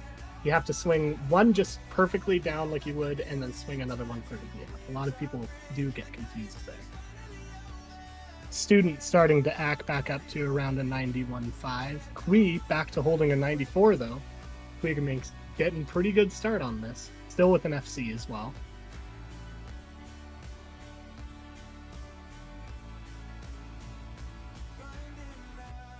And we're getting back into some of the longer poodle sections, and we'll see how their act drops again. Quigomink is holding a 94 currently, so that is much higher than both of our prediction. It in fact is. Students' FC percentage too is still only at a 92. We actually might be going to tiebreaker here. You might. Ooh, that was a Tiebreaker, little bit of an underswing there. Ooh, it was. Still holding a 93.8 though, which is considerably higher than Students' FC act. Oh, and Quigomink with a miss. Still 2 misses ahead of Student as well. So, and this is a longer poodle map, so misses aren't going to matter as much. One miss is probably only going to drop a score, probably by like. Oh, we got another miss from Student. Student still at a 92. Kui still up at a 93.8. 30 seconds left in the map. I think this one is going to, in fact, go to Quigomink, and I think we will be going to a tiebreaker with the couples match. The match of all time. Oh, Kui back up to a 94. I think she is overperforming my estimation. Yeah, this map is only 3 minutes long, actually, so it's not that I guess long. I guess it isn't super long, but still over 2 million points. And yeah, Quigomink taking the match. 94%. That's amazing. Exactly. She actually DM'd me. She had DM'd me right before this match asking for advice, and she said she could 94 it. That is. Is that a exactly PB? what she got. Is that a PB? Let me go see. I am very curious to see. That is a PB. That is a PB with a 642 CR. That's her 1, 2, 3, 4, 5, 6th top play on hit block. That is amazing. Actually got some pop off behavior going on here. Okay, so that means we're going into freaking out. Freaking out. Wait, did they? Chat, can we get lights? Oh, did we? Wait, let's. Still hasn't been confirmed. We'll find out in a second. I mean, it's either this map or freaking out, and I wouldn't be surprised. I don't know. I'm freaking out over here. Replay. I am freaking out too. I will. If Quigomink takes this, Student could play freaking out again because he's got a bit of practice under his belt with freaking out. He does. Because he already called a replay on it, and he could get another replay. I think. Wait, do both players? I think both players still have a replay. They do. Both players actually still have both of their replays remaining. Remember, because you could have 2 different replays. Right. One for a technical issue, and then the second just for any reason at all. Right. Oh, we're getting a replay. Oh, we are getting a replay. Okay. Interesting. We are getting a replay. I wonder if Student was maybe lagging during the map, or he has to be. I mean, he has to be pretty sure that he'll be able to beat a 94.08 to be able to call that replay. Right. What is Student's current best score? I'm gonna take a gander right now and see if I can find it. That was also his PB actually. The 92.35 was his PB. Okay. Unless he hasn't played the map before, or like for a submitted score. He did have 6 misses, I believe. Ooh, I don't know if an FC even would be enough. He'd have to like really act up here. Yeah, his FC act on that attempt was a 93.41, so he will have to act up pretty considerably. Yeah, we're gonna need to see some act gaming. I'm not sure that I would have called this replay. I think I would have saved it for freaking out I would personally. have definitely saved it for freaking out. But here we go with the replay. Oh, If student takes it here, then student wins the match, unless Kui calls a replay. Yeah. Student appears to be doing better in the intro than he did last attempt, though. Yeah, we're holding a Oh, and 94. Kui down below an SS already in the intro. Well, it's not too big of a deal as long as student doesn't beat the 9408, I believe. We should be. Student, though, already up to a 93.8 with some ACK to come. Yeah, wow. Whoa, that's like significantly improved. That How? is a massive improvement. I wonder if he had some lag or other tracking errors in the first attempt. Oh with the no, not the miss. With a miss. It's still doable because I think there was a 1 miss on Queeg's end for there was this, and we are quite close to the 94 here, so.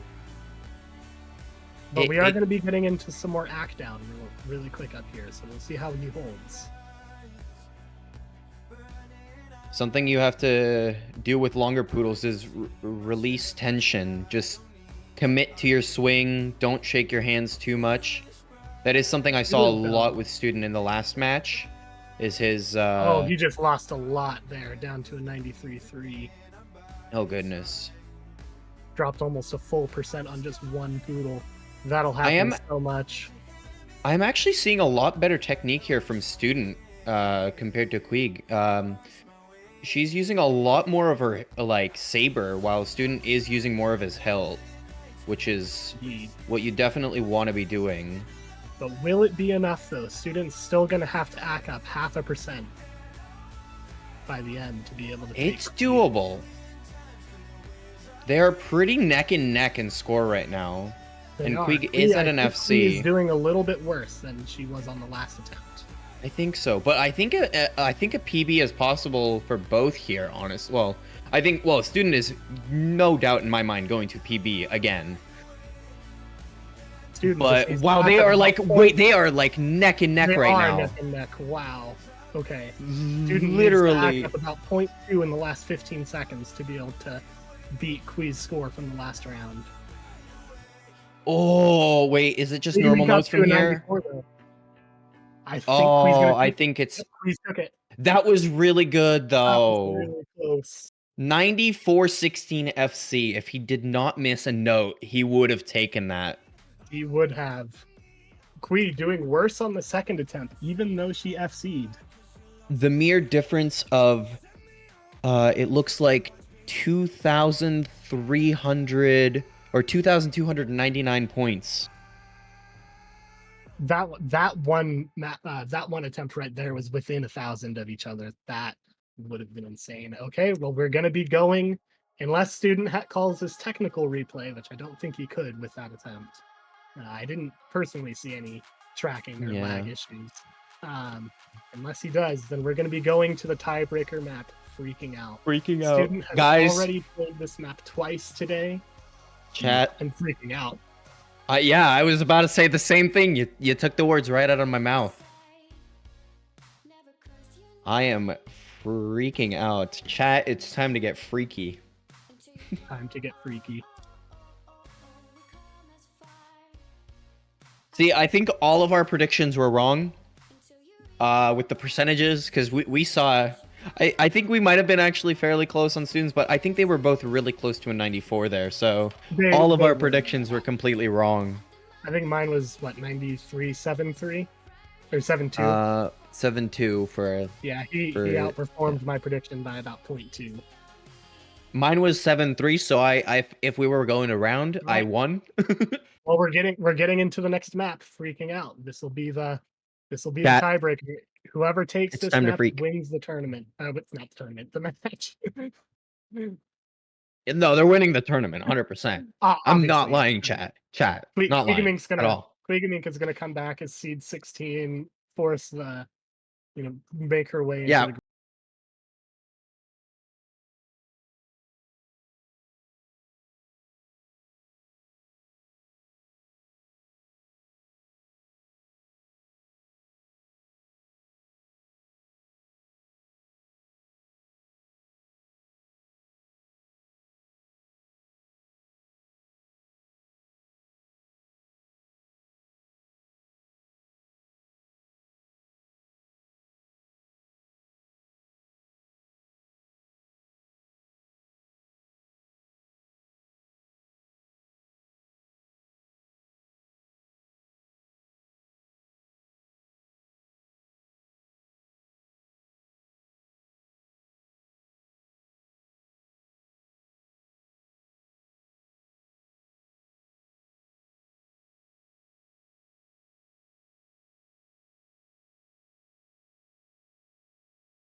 Student with the take with Oh my 8 God. misses. Chat. I think we're gonna see a Chat. Quigomink replay I here. think we are. I think we are. Chat, we are seeing this map for, what is it, the 4th time, the 5th time today? This is crazy. I'm freaking out right now, chat. This is insane. Oh, and for anyone new in chat, I feel like I must mention this. Happy when you see it day, everyone. I gotta bring it up again. Chat, I hope you're having a great when you see it day. Are we gonna see the replay? Yep, we are seeing the replay. I'm not sure if it was the technical replay called or the regular replay called, but we are seeing the replay here, which is not surprising in any way.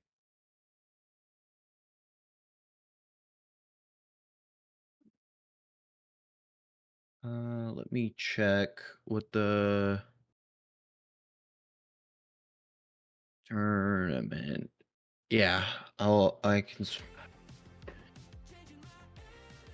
After this match, I am going to be swapping out with Ixen.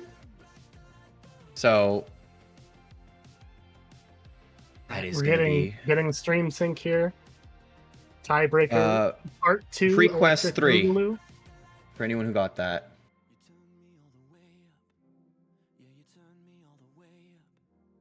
I'm gonna be excited to keep watching what's going on with the tournament. I'm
To take it.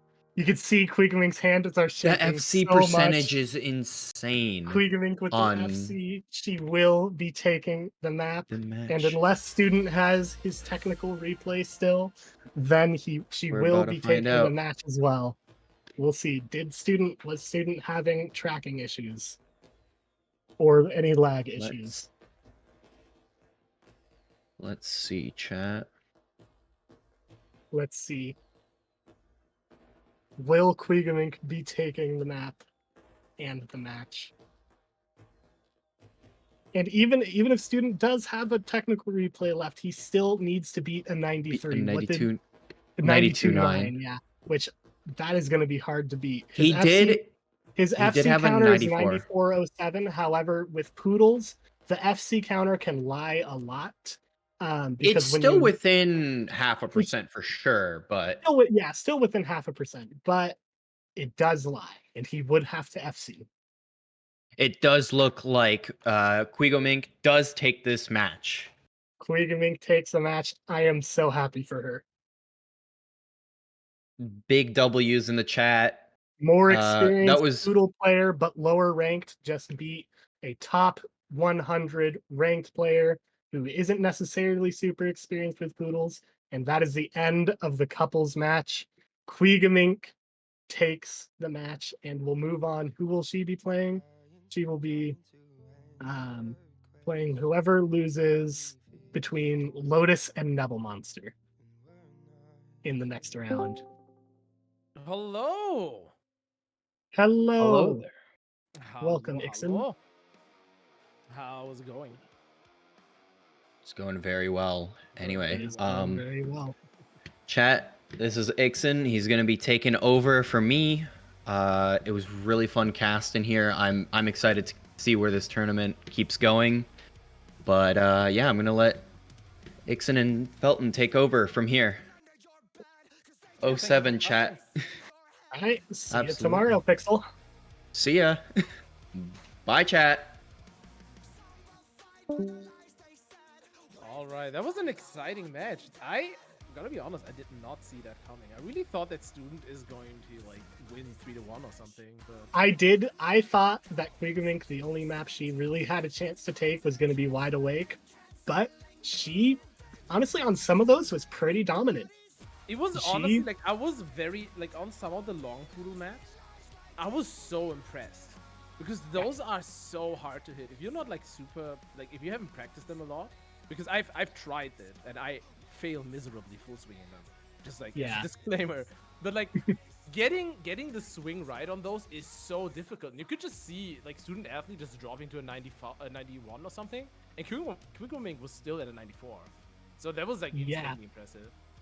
And though Freaking Out was technically one of the balanced maps, it is still a fairly longer Poodle map, especially for a lower division bracket. Sure. That is not an easy map to get a 93 on. I am very impressed with Ming's play and the fact that she was able to beat Student. I was not expecting that at all. I am so hyped.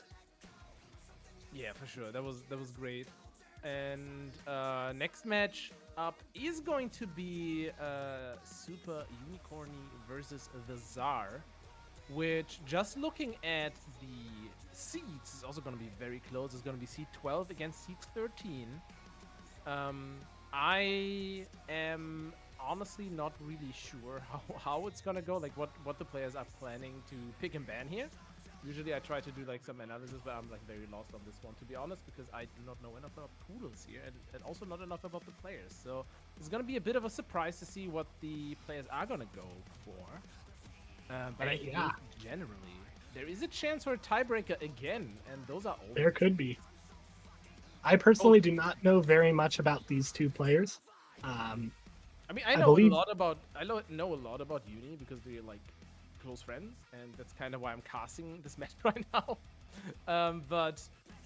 It's like it's still like going for like picks and bans is not really dependent on what you like to play most of the times. You kind of want to go for what you win and what you could win. I need to turn up my listen. If I turn up my mic, I'm gonna start clipping. Like I can do it, but that's like there you go. I can't go much louder than this. This is like already clipping probably. Yeah, I did have to turn up your Discord. Yeah, volume 200% to be able to hear you. I unfortunately like cannot boost it too much because like my interface is gonna start clipping, and I want that. But like this is actually. I think at least to me, it's a little bit better now. I don't know how it is on the stream itself. Yeah, I mean, just let me know what I should do because I cannot hear myself. Yeah. All right. So picks and bans have already been concluded. I just saw. So Zar picked Industry Baby, which is going to be the first map that we are going to play. Industry Baby, I think, same map that they picked in the match earlier. It's the Fitbeat map, which it's quite the choice, to be honest. A lot of people don't like Fitbeats, so Yeah, a lot of people were some people were questioning why Fitbeat was its own category in the Poodle tournament to begin with. Fitbeat, while it may not seem it really deserves its own category, for Poodles actually does make it a decent amount harder. You do have, when you're crouching through walls while also hitting Poodles, you do have to change the way that you hit the notes. Otherwise, there's going to just be even more underswing. So Fitbeat really does deserve to be its own category, and it is an interesting thing to be able to see which players are good at Fitbeat, which aren't. Yeah, absolutely. It, like, I personally just like generally, like, this is my opinion at least. For some players and their play styles, Fitbeat maps will affect your scores in all types of maps. Like, I personally, for example, if there is a wall that moves my body, I will perform worse every time. And I've seen this happen with like some players who are like very dependent on where their body is like basically positioned. You know, some players don't really care. They can stand like all the way to the left and still hit the notes fine. But there are a lot of players that really depend on standing like right in the center. And if you're one of those players, then like duck walls are gonna like mess you up with full swinging inverts. You're gonna have troubles really hitting the center of the block if you like have to reach over to the other side. Like it is certainly making a huge difference. And like especially with Poodles, like if you have to go like crouch while still keeping a calm hand, I can really see that affecting your full swing ability. Yeah, even some of the other top Poodle players, they really struggle with some of the Fitbeat maps as well. And really have to grind to be able to get the scores that they would otherwise be able to get if it was not a Fitbeat map, for example. But yeah, it really does make a huge difference. Looking at their hit blocks, it looks like Unicorny is actually quite a bit higher ranked than the Tsar is. Unicorny is currently ranked 61, but has peaked at top 50. And their top plays on the hitblock pool are pretty much exclusively all quite a bit higher than the Tsars are. So despite being a lower seed, Unicorny does seem to be at least a little bit more experienced. I am personally going to predict Unicorny to win this match. All right.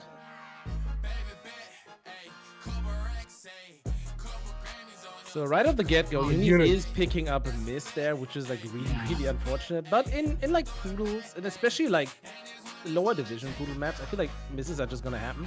So like a singular miss doesn't spell the end for you. Yeah, misses are, I can personally speak from experience. Poodles are so easy to miss on. Axes is gonna yell at me because every single time I play a Poodle map, I basically always miss. Yeah, and like I can already see, like if it wasn't for the misses, Uni would be ahead by a lot. Like we have 4 misses now, and like with I don't know how many misses are on Czar's side, but like Czar is still lower. I think there was probably like just a misplaced Poodle there. I couldn't quite see. Yeah, I can't. It was a little too fast on that one swing. I can't quite see what the Czar's FCX is. Is there a counter somewhere? I don't think there is.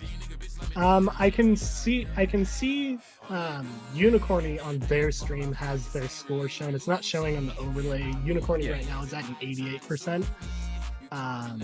Czar is holding about a full percent higher at a 89, so we'll see how that holds up. Unicorny is starting to catch up, however.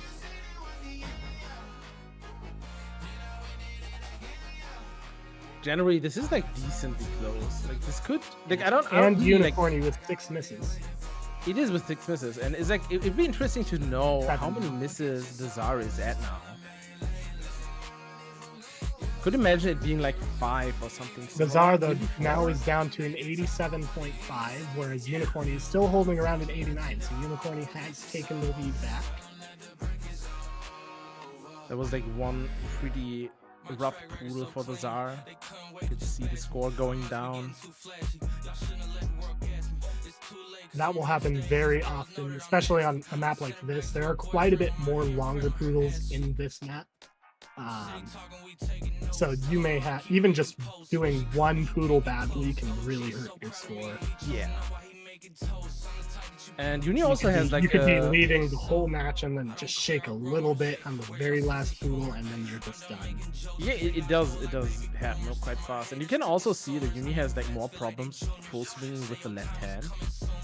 Like 2 points more of underswing. 2 points underswing is a lot. That is It'll drop your quite score, big. but like, I mean, it's on one hand, so it's probably like 1.5%. But that is like a huge effect on the score. And you can see that her FCAC is like at 91 instead of like what would be a good like score from a decent player, like a 95, 96 on this? Currently, the #1 score by Pixel is a 96.9. Though it is a little bit old, I would expect probably the best players today to be able to probably 97 to like 97.3. Anybody in the top 20 would probably be capable of getting somewhere between like a 94 and a 90. Yeah. Yeah. Okay. So that's about like what I expect. That makes a lot of sense. Right now, the players are It is truly neck and head-to-head. neck. Yeah, And they have the 88.7 same by score. What? they have- Okay, who's the Oh my higher? God, Like, who who? is the actual higher number? I think like by like 1,800 points, Zar takes this one. Yeah, Czar does That take it. is How many misses did Czar have though? 3 misses. Czar had 3. Yeah, so Unicorny's FCAC was quite a bit higher, but Unicorny was very consistently missing.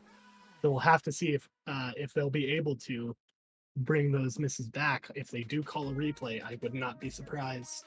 Yeah, it is definitely a valid map to replay. I do, however, know that Uni is not a huge fan of this. So I like this is probably a tough call now. No replay has been No called replay, by Uni. okay. I understand. To me is a little bit surprising considering how many misses they did have. But if they really do just not like the map or are not very much a fit beat player, then it really does make sense if they don't think they would be able to be able to FC the map or It is like okay, so I have some inside information. It is the walls. She's getting vision blocked by the walls a lot. And okay. that is like something sure like if you play the map a lot, you could kind of like learn, memorize where you need to swing when like the walls are gonna happen so you can actually like be consistent on it. However, like if you don't have that, like you can't do that before replay. So, if you're getting vision blocked, there's not much you can really do, right? Yeah. So I Seems think like that, she just skipped leg day one too many times. Oh, she ain't skipping that day. I can't. I like she doesn't have any problem with Fitbeat stuff. Yeah, but Next so map, doesn't however, Zar, so we are like not having any problems with that. The next map, yeah, please continue. Yeah. I interrupted Next map is going to be Stormand, one of the shorter ACK Poodle maps. This one is a little bit definitely more ACKable. It is very linear. I wouldn't be surprised to be able to see some of these players be able to 94, 95, maybe even 96, depending on how good they specifically are at the map. Let me look at Unicorny's account again. It's to see what her scores are. I assume this is a type of map where top players get like a 98, right? I believe the #1 on this map by Certso is a 98.3. You would be correct. Yeah, that seems about right. Yeah. I don't see Stormand anywhere in Unicorny's recent plays, so I'm not quite sure what her potential is on this. I mean, a lot of players try to hide their scores from their opponents to make sure that you have like a little bit of advantage when it comes to picks and bans. It looks like pretty much every play or every map in this pool is a recent play by Unicorny today, just in the tournament. So it seems like she has been hiding her skills. I would expect, based on what I'm looking at the other scores, I would expect Unicorny, barring any misses, to be able to at least 95, maybe 96 this map. Not quite sure about the Czar. Let me see. Now I see on the Czar's profile they have a 95.2 on one of the maps in the qualifiers, Daylight. That map is a little bit harder to ACK, but I think the Poodles are a little bit slower, or are a little bit faster in.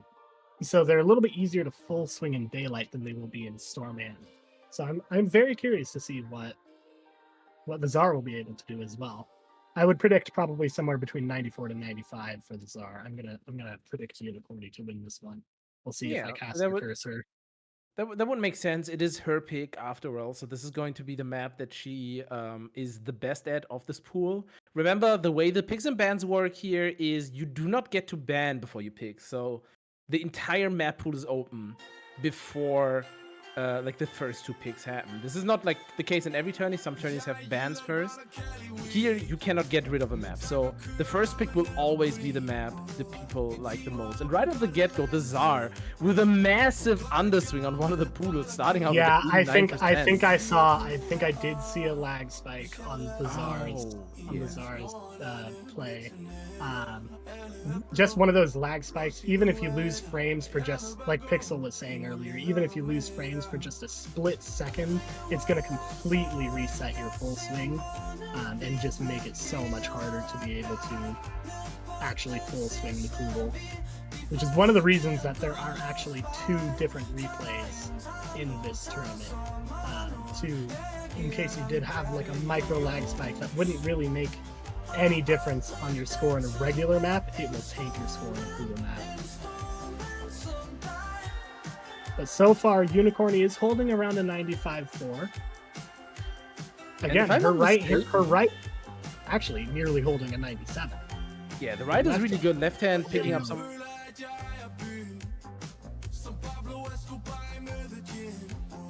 And 4-5 is probably in practice mode. And at the bottom, I can see like a 93. Oh wait, that's a right hand egg, right? Yeah, that's probably gonna be right. Is either right hand egg or PP egg? I'm not sure how the Tsar is set up there. Yeah, I would assume it probably is. No, it's PB. It should be, yeah, because it's not changing.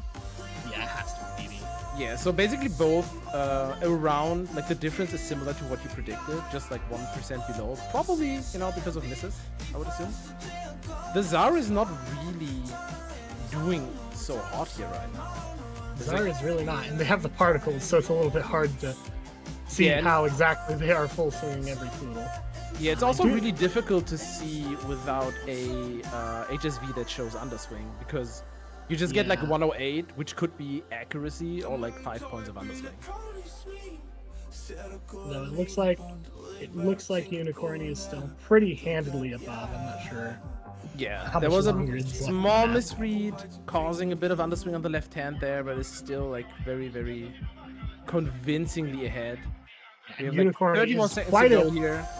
Is still quite a bit ahead on their PB as well. So it seems like she might PB in turn. It might, yeah. It looks nice. Unicorny looks to be jamming a little bit. Which I don't blame her. This song, I do quite enjoy this song, even though it's not quite a language I speak. I also don't speak, so I can't sing along, but you can always listen along. And there we go, PB for Uni, and like around 2% lower than their PB on the Tsar side. So pretty like one-sided, all things considered. And bringing the match up to a tie now. We are 1 point for each player. Yeah, I would very much not expect a replay to be called here. Unicorny was very far ahead of the Tsar's PB. So all in all, they're gonna have to restart TA. I think again after this. But after that, we'll be going to the next map, which is gonna be Wide Awake again. One of my favorite. Oh wait, no, Tsar did call a replay. Oh, okay. Tsar did in fact call a replay. That is interesting. So, like, if you hear what your opponent has gotten and you call a replay, then you must be confident that you can beat it. At least, like, have a 30% chance or something. Like, I would never call a replay on something where I'm like, yeah, maybe like 1%. Like that I would not be surprised if he called the technical replay. Let me try to confirm with the coordinators. But you also still get only one technical replay, right? You do still only get one technical replay, yes. But it can only be used when you have lag or when you have tracking losses or other technical issues.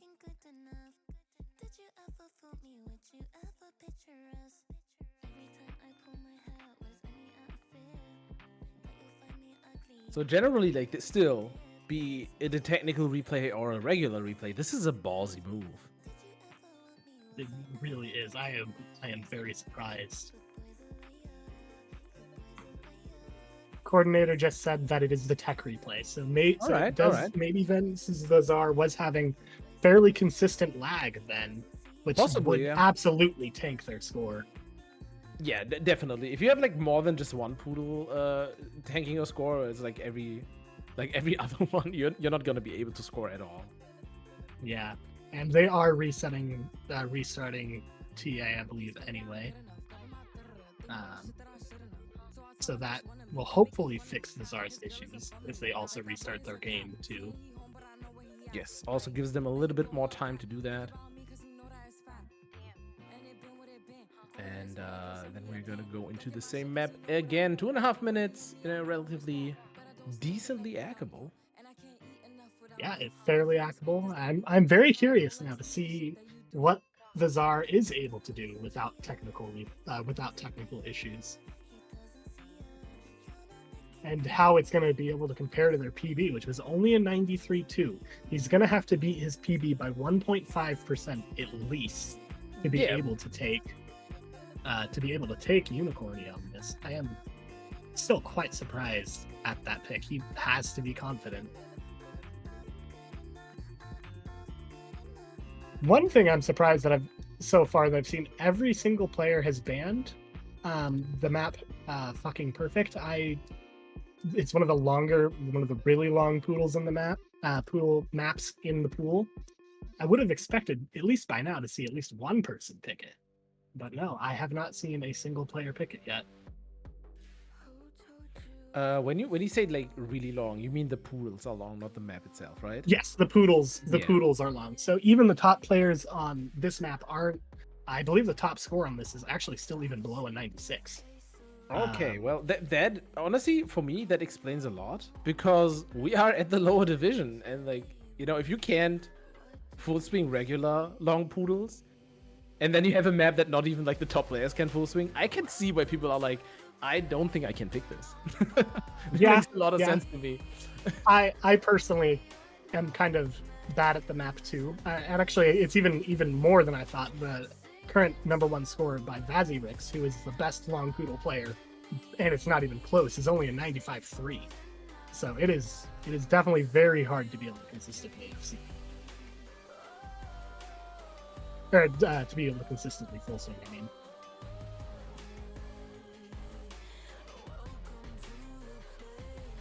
So we're yet to see. I do hope somebody picks it. I do want to see if anybody in this division is able to even SS them, because it is quite a bit longer.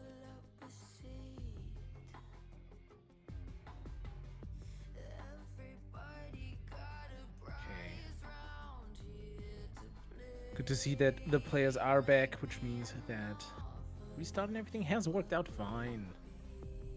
And I think the score to beat was like a 94.7, right? Yeah, 94. I have not written it down because I am a very forgetful man. I guess I could just look at Unicorny's profile. It's not currently on their Hitblock profile. Let me see if it uploaded Beat Meter.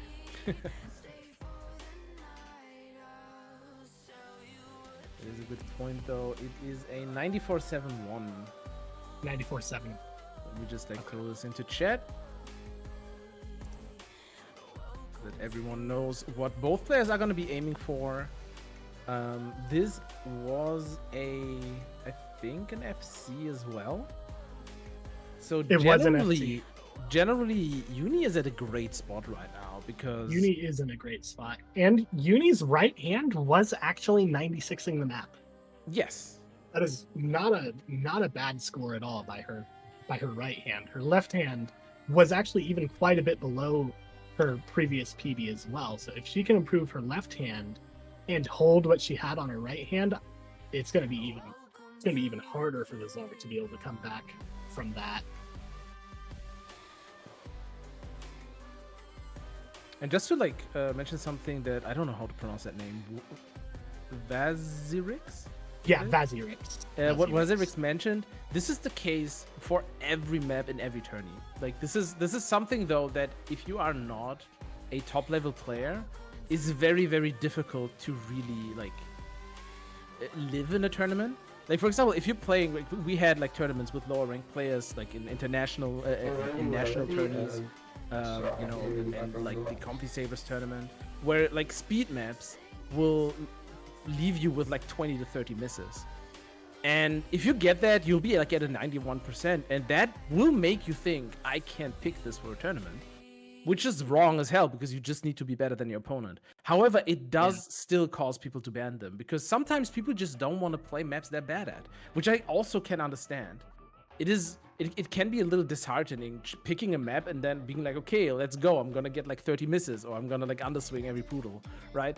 So like that mentality, getting that right for tournaments is not easy to like fully go through. Like I can fully understand players being like hesitant in that regard. Yeah, definitely.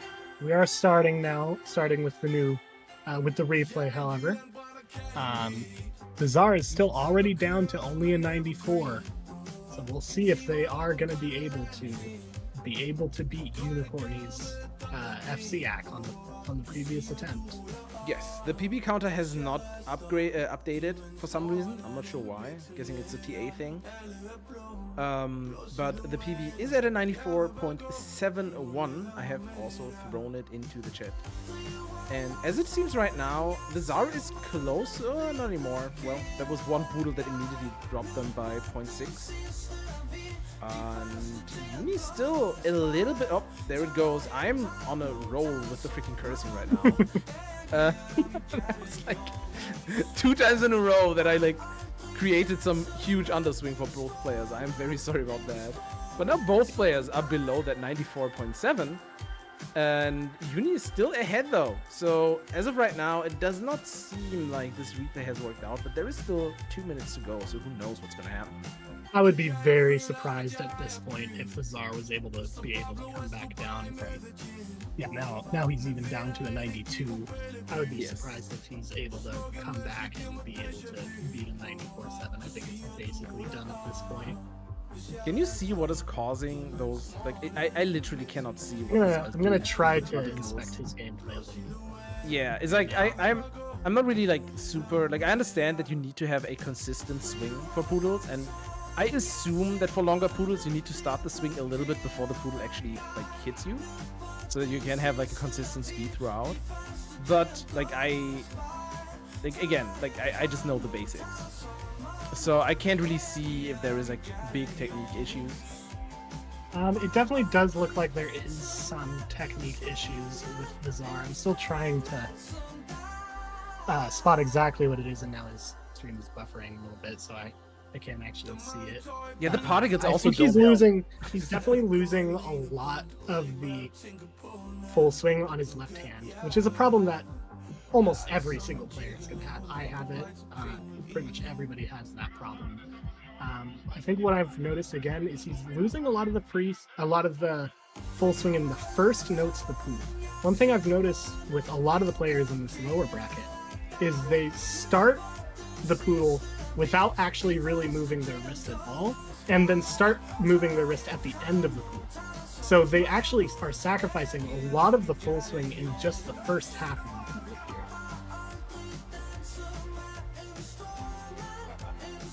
here. So this brings us to the end. I think 2 FCs, if I'm not. Yeah, 2 FCs again.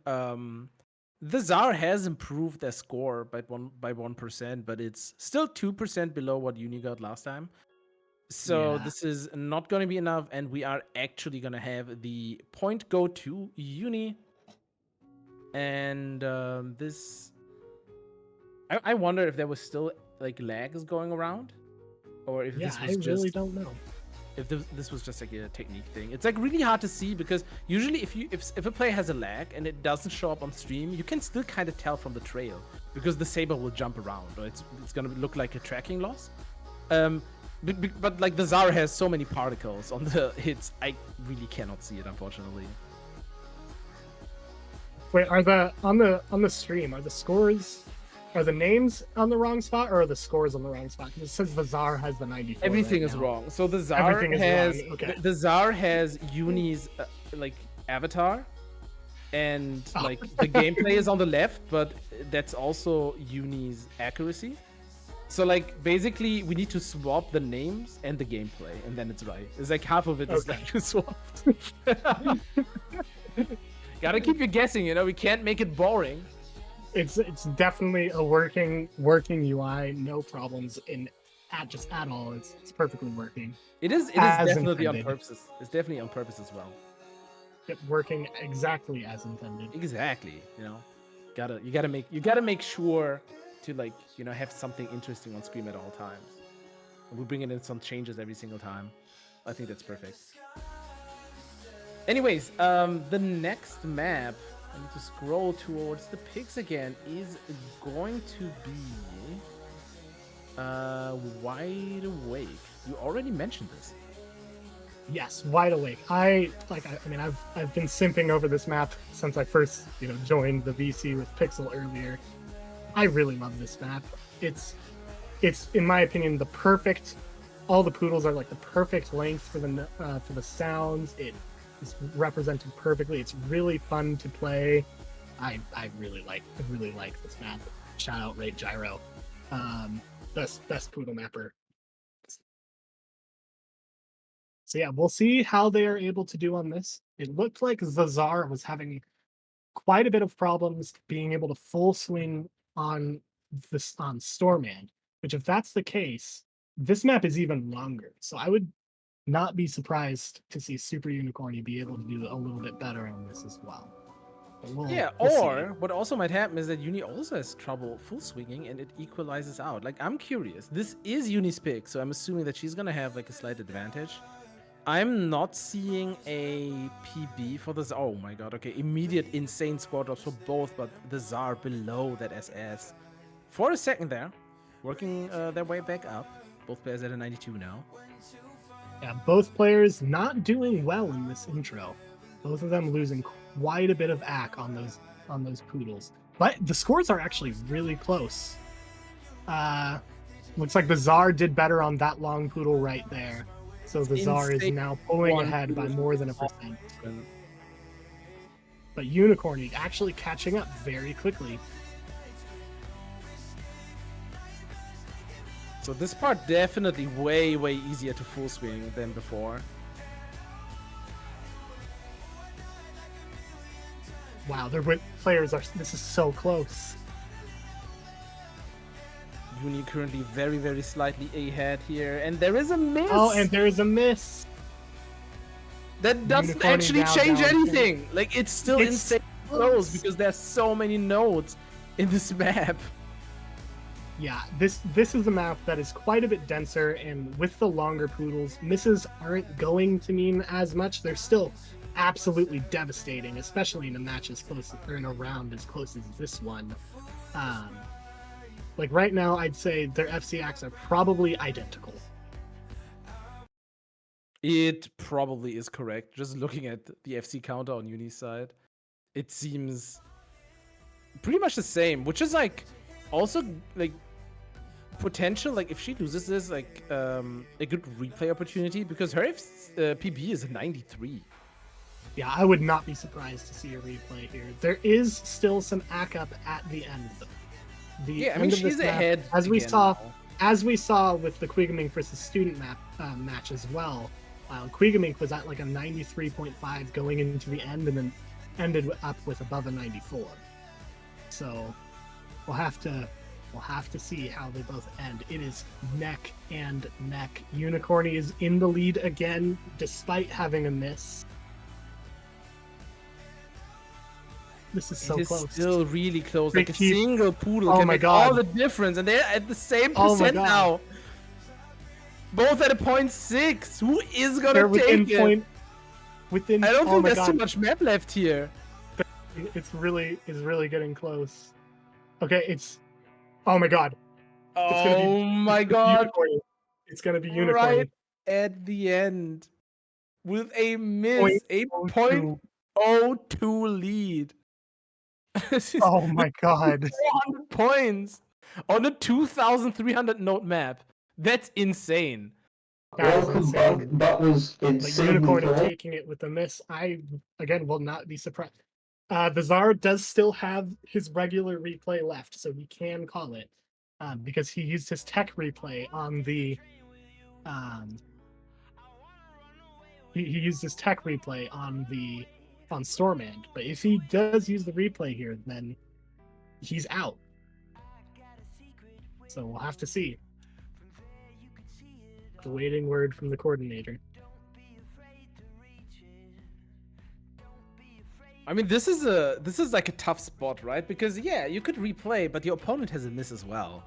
So Yeah. not only do you need to act a little bit better, you need to act, or rather full swing. It's like mostly where most of the score lessons are happening on this map. You need full swing, like quite significantly better. Or rather, you need to screw up less on some of the poodles.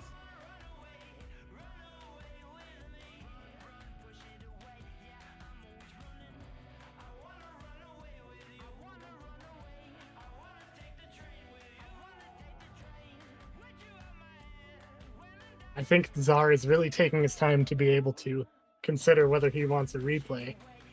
It's also important to consider the maps that are coming up, right? What are the remaining maps? Let me go check. If We the Czar have- replays this is gonna be the second replay on your opponent's pick.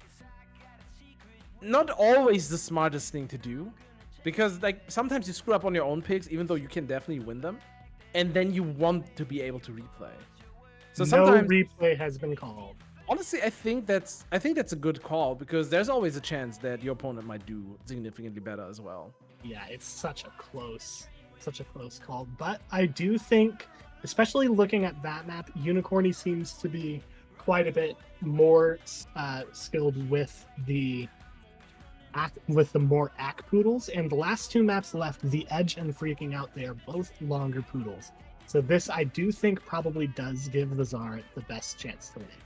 Yeah, that is honestly Saving his like, replay in case he needs it. it does make a lot of sense. I mean, also the name on Steam also says Ack Unicorn, so it makes sense that shorter poodles, which are just like you can concentrate more on actually acking the poodles, that she's gonna have an advantage on those.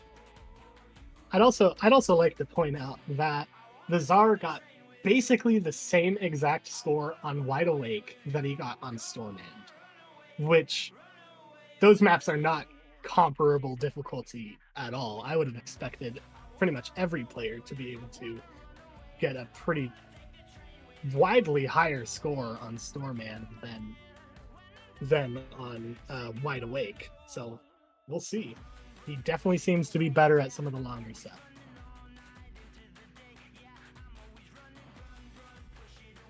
All right, the next map being a long poodle map, I want like again, I want to look at how the players are swinging them, if there's going to be a significant difference on like ability to full swing. And I might like I might need you to explain again to see like really the difference, right? Because usually I'm the swing analysis guy, but I can't do it, so I need you to do that for me. And because it's just like not everyone watching, I would assume, is going to be like a huge Poodle fan. Some of them are just going to be like, I play them occasionally, I don't really know how to do it. And that's just like, this is a huge opportunity to just like spread knowledge. And especially like the difference that we are going to see between swing styles and results is like super interesting. So I'm looking forward to this. I am very much looking forward to see how both of these players do on the Edge. Again, it's one of the longer Poodle maps. It's going to be, I think I would be very surprised if either of these players get above a 93. This is a very hard map to be able to FC, or to be able to FC, let alone full swing. I personally miss on this map so many times every time I play it.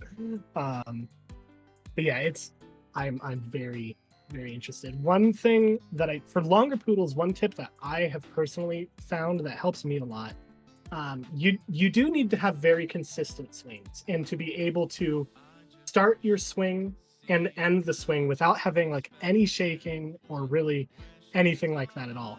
but you don't necessarily need to be moving your wrist at the same speed throughout the entire poodle. One thing that I've found that helps me personally, I do start the swing a little bit fast, slow down a little bit towards the middle, and then at the end of the poodle, I kind of flick my wrist a little bit more to really help full swing. And I have found that helps me a lot. I don't know personally if some of the other top players would agree with me that is the best strategy to hit long poodles, but I have found that helps me quite. I mean, So it is certainly a strategy then. Yes, and with some poodles, you can still, with some of the longer stuff, you can still full swing the entire poodle using that. Yeah, Vazzy, the king of long poodles, is already telling me I'm wrong, but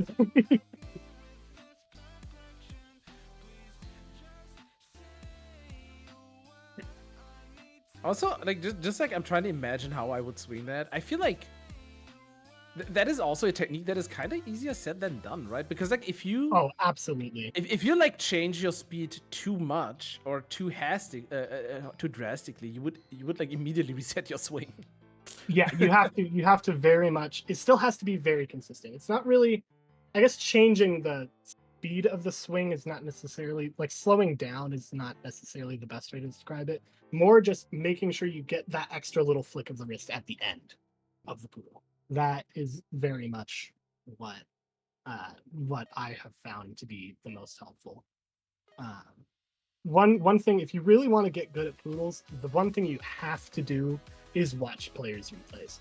Watching people like Surtso, watching people like Vazirix, established axes, they're all watching those replays to really get an idea of visually of how to swing and how to actually be able to full swing these poodles will help you drastically.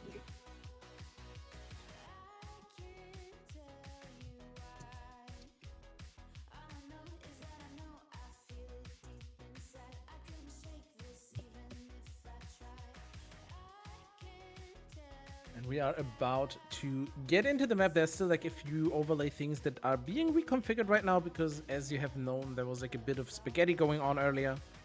I don't know if it's gonna be fully unspaghettified, but at least partially, which is gonna help us not be confused, which sometimes happens with the best of us. And I hope it doesn't take too long so that the players don't get too cold. That means I can see some movement in the players' streams, but I think we are about ready. I think we are, and this is the Czar's pick, so we'll have to see how good he is at the map. How, you know, if Uni wins this, he wins the match, and then I forget, is this this is already we're in the losers round right now. So if the Czar loses this, he's out of the tournament completely. And Uni still has 2 replays. Uni does also have both of their replays left. That is correct. So generally, things are looking in favor for Uni right now. The tiebreaker would be freaking out, which also is, I mean, it's definitely easier than this map, but it doesn't have the shortest poodles.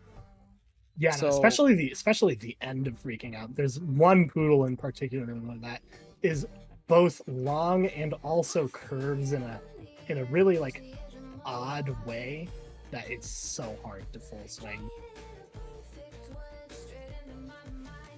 Alrighty. So right at the start, we don't have the super long poodles, so this kind of doesn't matter.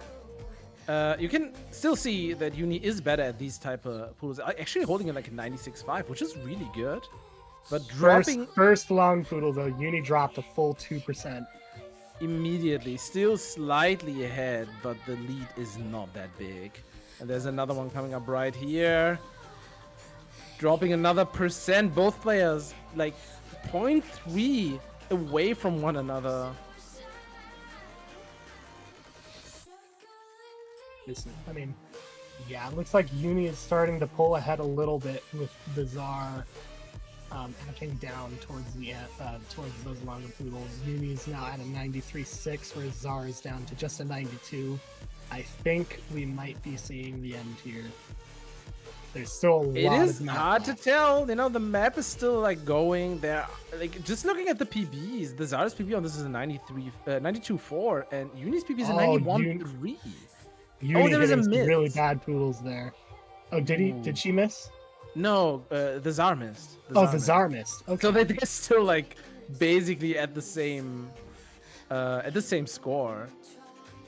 I'm doing my best to caster curse Uni, so we get to see that. So we get to see freaking out again. Oh, and there's the weird poodle on this one that Pixel was talking about earlier. It's kind of like separated into 3 different poodles because of the way that the vocals are. But it's really weird to read, really hard to hit. You still have to hit it as one poodle, despite the fact that there's notes missing in it. Oh, I remember that. That is very weird on a side read. Yeah. Man, we are still really close, though. It is insanely close. The chorus is about to hit again. There are these upswing long poodles. Zar with 3 misses now, but it's neck and neck.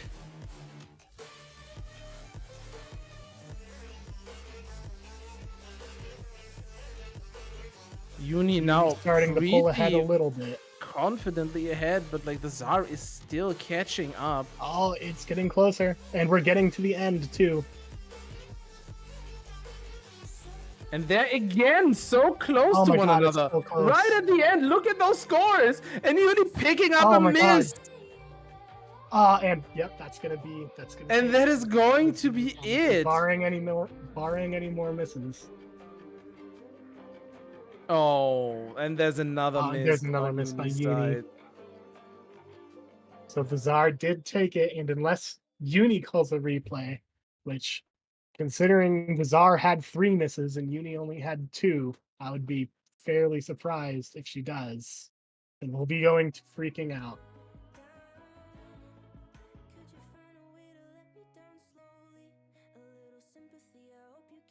I do think that unless she had a lag, I mean, if you have a lag, go for the replay because you have to. Go for the tech replay, yeah. Yeah, like I feel like a tech replay would make a lot of sense. I would probably not use the regular one here.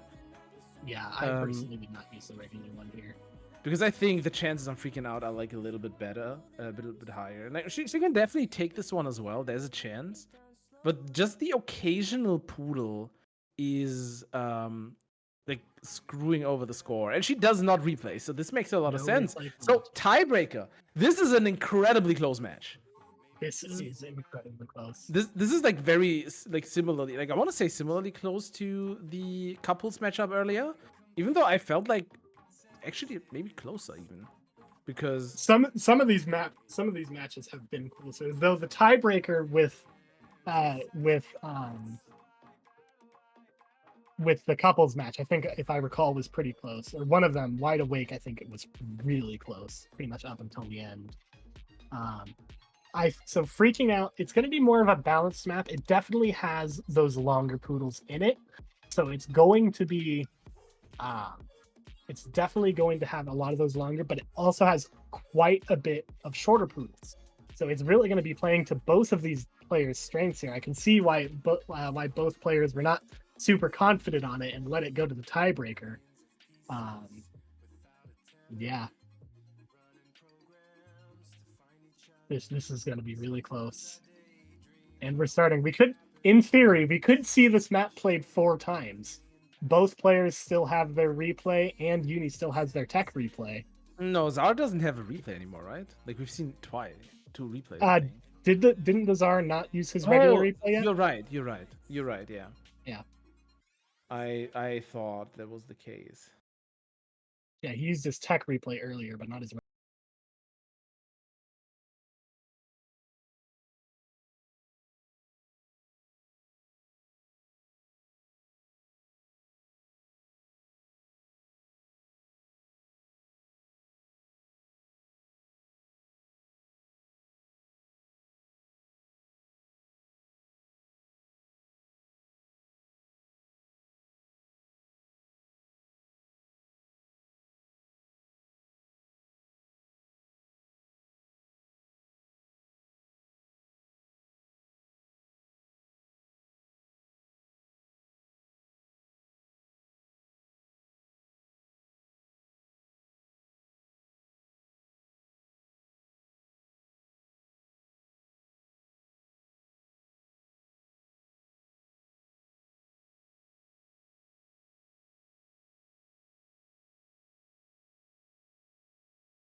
It's not enough.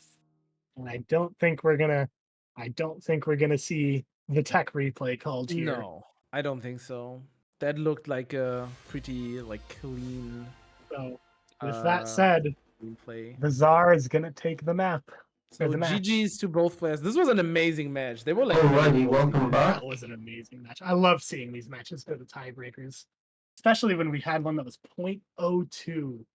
That was that was in like I was actually like losing my mind. Like how is that even possible on like maps with that many nodes? It's that is really mind blowing. yeah. And So- with that, the Tsar is gonna advance to losers round 2, and I think the opponent has not been decided yet. It's going to be the loser of whoever loses again in the match number 15, which is Owen against. Is it DP Daipai? I was saying Dippy earlier. I'm not 100% Dippy, sure. yeah, sure, Dippy. One of those two players is gonna go up against the Tsar. And meanwhile, the next matchup that we are going to see, are we actually okay? I need to. Are we going by schedule now? Because we are basically an entire match delayed. Let me see what our organizers are saying here. The schedule has us doing QKRO versus Tuki in the next slot. Yeah, that I don't know. I don't think they played yet. At least the match has not concluded yet. So if they haven't started their match, obviously we are going to gonna see and stream it. In which case, we're gonna get to see the first seed in the lower division for the first time. Playing up against a former top 15 Poodle player in Wookiee. This could be another really, really cool match to see. Yeah, for sure. Wookiee is like from what I've seen him play, insanely good at Ag Poodles. Like Yes, some of the that scores, is definitely his. some of the scores on like short Poodle maps, like the Donald Sack maps. Like Donald Sack makes a lot of like short Poodle, like very ackable maps. I can play them well. That tells you that they're like easy to play, basically. But some of the scores I see in Wookiee get on those are really impressive. Like they're really high ag, like going like to 97s and stuff. So I'm assuming that this is probably what Wookiee's gonna go for. I don't really know QK row. Assuming that they're like pretty well balanced, considering that they're first seed in the lower division. But QK row is also a fairly high, just regular ranked player. I believe he's top 300 global on Score Saber. Right now, he's ranked 22 global on the hit block pool, which is his peak rank. So he is the best at Poodles that he has ever been. And he has some 800s in the hit block pool. 800s, for those who don't know, 800 CR plays, those are really when you start to get into the like really good score categories. He has a 96 on Serotonin, which was one of the maps in the qualifiers. I believe he actually probably set that in the qualifiers. Yeah, he has some really good scores. On Wide Awake there, he has a 96-2. Let me try to see what he had on Freaking Out. The Edge, he had a 95 on the Edge. So we are definitely getting to see some pretty high-end gameplay over here, both on the AC categories and the balanced and longer pools.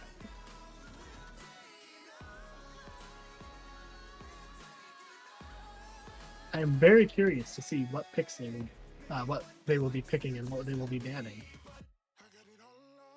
Okay, so picks and bans are coming in slowly. They are, yeah. QKR starting with the Edge, which is a the longest pool map. Not going for fucking. Wait, is it longer than fucking perfect? Fucking perfect is very much longer than. Yeah. Okay. So because I remember you saying that, but I guess maybe that's like a tad too long then. So yeah, going at for at the higher end, the Edge is actually very full swingable still. There's some mid to high 97s on the Edge, but with perfect, it's way harder.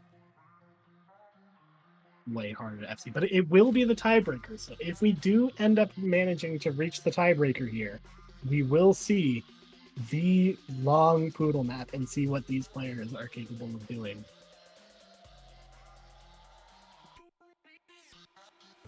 Wookie going for Stormman surprises me exactly 0%. The short Poodle map, this seems like definitely the right call. And then Wookie bans Burn. And QKR bans Freaking Out, which means that the Fitbeat map was still open. Wookie going and picking Wide Awake. And there we go.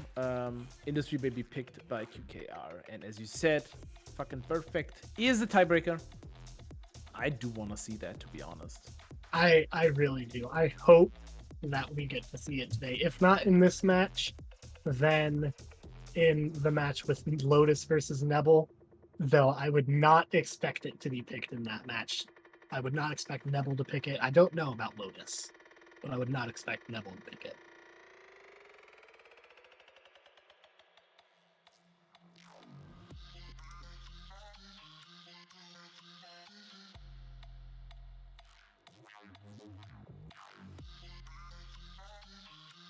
So I am going to predict here again.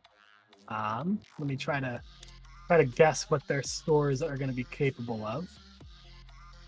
I think that Quiet Kid will probably be able to 96 Wide Awake again.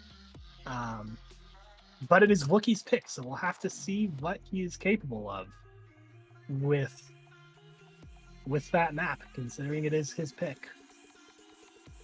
Any misses, any lag, that can really decide this match.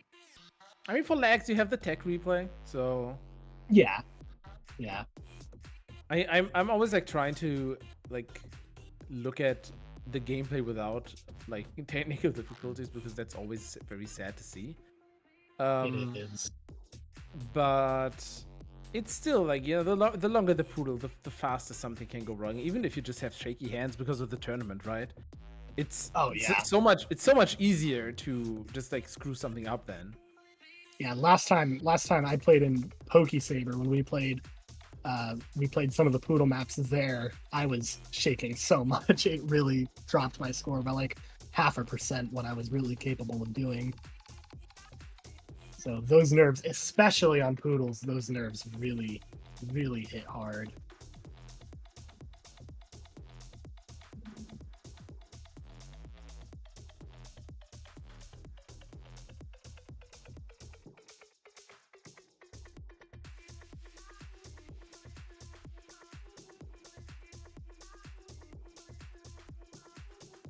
Okay, so as you can tell, the pictures at the top are still swapped, but the names and the gameplay, if I'm not mistaken, are correct. We'll see that in a bit, actually.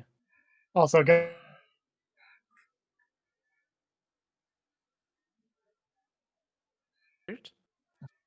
Oh no! Hello? hello? Are you there? Okay. Yeah, I'm there. I just saw. I just. You were just like just there, and then it like disappeared. So. Maybe my Wi-Fi is still acting up. It hasn't had problems recently, but all right. I am really excited to see what Corticro is able to do on this.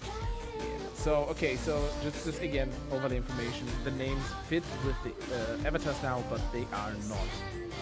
The gameplay. Wookie is on the right side, and as of right now, accuracy-wise, definitely like a decent bit of it, holding a very impressive 97. Okay, well there it goes on that long Poodle, but still like 1% ahead.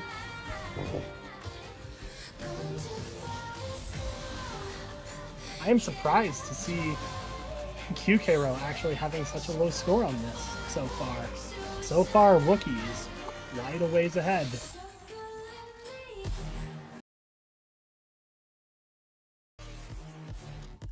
Yeah, oh, there was quite a bit of shake there on that left-handed Poodle by Wookie, though. You can really see the technique on these players is definitely better than what we've seen in the other matches.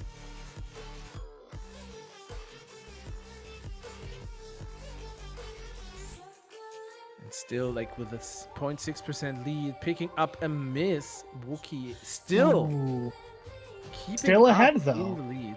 We can't not, unfortunately, like, this is like very, very sad. Like, on the overlay, we cannot fully see what the pre-swing is for Wookie. That is a very important statistics for Poodle.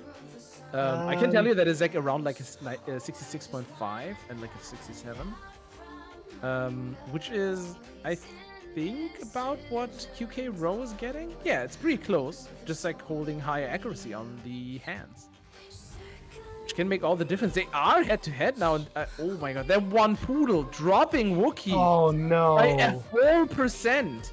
Oh no. It was so close up to that point. It still is close considering that Wookie has the one miss. But I think QK is about to start pulling away. Because his full swing is definitely is higher by about pretty much a point on both hands.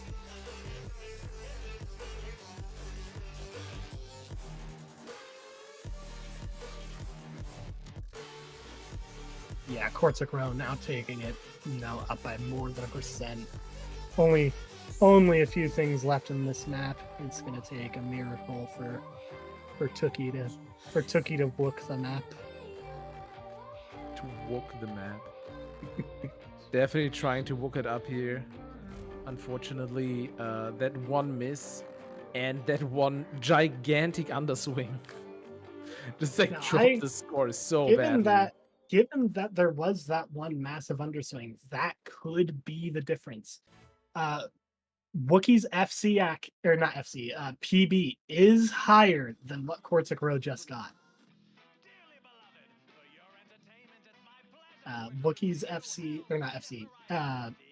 AC is a 93.98, so it is just above. So I could see Tookie calling one of his replays here, or maybe he had a lag spike on that long Poodle where he did drop so much. We'll have to see what they call. The things I did up there were high school, but now I'm going for my degree. Hey, sorry, but you just got in my way. No replay. No replay. So then Kortzik Row is going to take that first map, and we're going to move on to Tookie's first pick, which I believe was Stormand. Am I correct with that? Yes, very correct.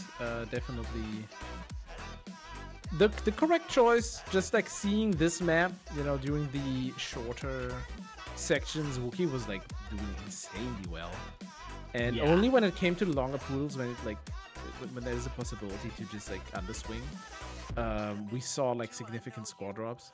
So I think this is definitely a good pick, and I think Wookie can actually take this one like pretty. Like, I'm personally hoping to see a mid to high 96, maybe even if he really performs well, maybe going into the 97s. That would be really hard, but it's possible. We'll have to see. It's Wookie's first pick before any bans happen, so he does have to be confident on the map. But will it be enough to beat Kortzik Row? Because he has shown the capability to get 96s on maps way harder than this too. So definitely don't underestimate his ability to play as well.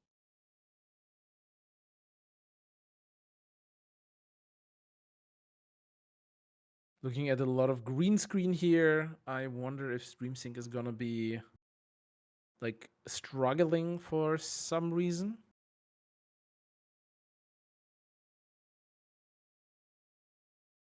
Oh, okay. It looks like we don't have a perfectly synced, but that is very fine. Oh, never mind. Oh. Looks like we are gonna try again. And as you can see, like after 5 notes, Wookie definitely superior on this map. Yeah, Wookie takes the map with a 98.55 that is going to be #1 on the map. Probably the highest play in all of Poodles right now, actually. And we are definitely bumping him to upper 98.3. division with that. So Wookie is gonna actually duke it out with all the top players next week. And starting it Oh, for real, hopefully, with good stream sync. Will he be able to match his 98.55 that he had after 5 minutes, of course?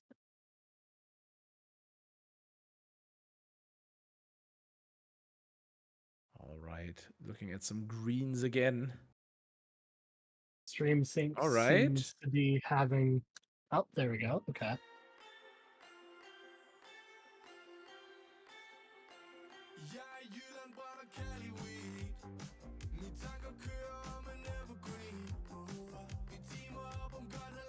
And right in the beginning, Wookie actually dropping a lot on that one, Poodle. Ooh, yeah, Wookie is dropping. Right hand not acking, left hand underswinging. That is going to cause some issues, unfortunately. But he's starting to climb back up, but so is Kortzik Row. It's getting close already. It is getting closer, and we are looking at only a 0.1 difference until that one upswing, Poodle. Immediate 0.3, 3-point underswing for Wookie. That's the kind of Poodle that is pretty much going to be only one of two things, either tournament nerves causing him to shake, or he had a lag spike. I would assume it's maybe tournament nerves combined with maybe like a slight misread, because like Wookie's PB on this is a 96.5. Yeah, which is above what Kortzik Row is currently holding. Kortzik Row's PB is only a 95.96, but he's pretty handedly beating that right now. Yes.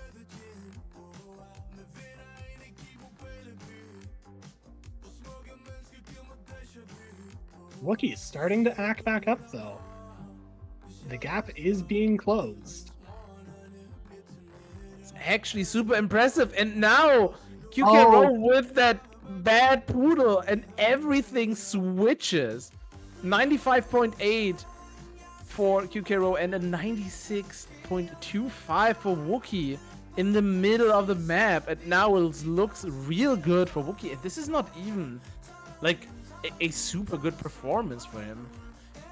Yeah, but looking at those hands though, if he didn't have that one bad Poodle, he would have a very high 96 right now. His right hand is almost 97ing this map. Still a minute left. Anything can happen. But right now,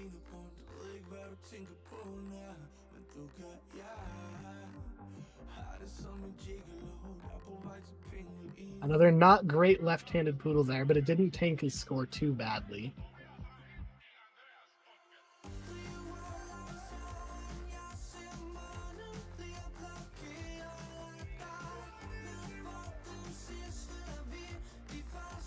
And Kortzik Row seems to just keep dropping a little bit more. Not quite sure what's happening. Not sure if he's just tournament nerves or what's happening, but he is dropping quite a bit below his PB now. I think, barring any last-second misses, this will be going to Wookie. Tookie Wook the map. Took the map indeed with a 96.28. Actually, still like a bit below the PB, but doesn't matter. He seems to be fairly content with the score based on his nodding in the waiting room. I do know that Wookie hasn't played Poodles too much. He's also in the World Cup team for Norway, so not really the type of practice that he's putting in right now. And I know that he thought he was going to lose against to Student Athlete possibly because of that. But honestly, it looks like he's actually in good form. Like outside of that one Poodle, this was very solid gameplay here. Yes, it very much has been. You can definitely see these players just have so much better technique, not nearly losing as much points to underswing as we've seen in other rounds. Clearly better act. I mean, Wookie's right hand was nearly 97ing pretty much throughout the entire map, like I said. And no replay called by Kortzik Row, not a surprise at all. So next map is going to be Wide Awake, which is another one of Wookie's picks. This is a map that Kortzik Row has a very high score on himself. It's actually one of his top plays in his profile, I believe. Yeah, it's on his front page. So we'll have to see. It was Wookiee's pick, so maybe he's confident on it. Well, that's definitely an interesting pick then, because especially if your opponent already has a good score on this, I feel like you wouldn't pick it unless you didn't see or you can do better. Yeah. So let's see how this goes. Like the intro act kind of uninteresting. Oh, that one Poodle immediately going bad for Oh, that is a 2K row. really bad start.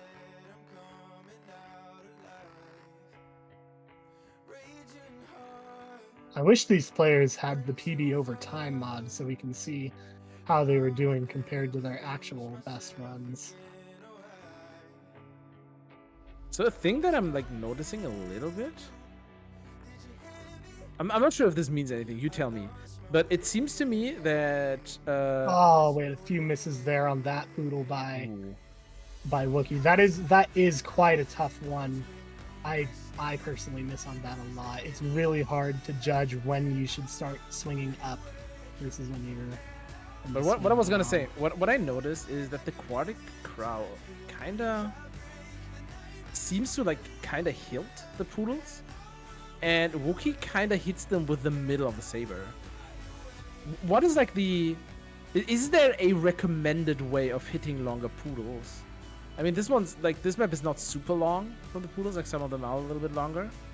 But is there like a advantage of either playstyle? There definitely is an advantage to hilting. It makes it so you don't really want to be reaching for the Poodles. If you let the Poodles like come to you and like come to your like you hilt, you're gonna be able to act better. It does give you a little bit more control and consistency. Whereas if you hit it with like the top of the saber, it is going to be, wiggling a little bit more. It's going to be just a lot harder to be able to full swing. Right here, there is still those. Oh, another miss by Wookiee there. I think this would be really close if it wasn't for that. Absolutely. I don't think. No, we do have an FC counter with a 94.5 for Wookiee, while 2K row is at a 94.7, just slightly above that. Both players acting up on those shorter Poodle sections. Not really having any troubles with these. For the rest of this map, however, there is going to be a lot of acts, so that could play to Wookiee's strength, at least in increasing his FC act. Unless we see anything happening from Quartic row.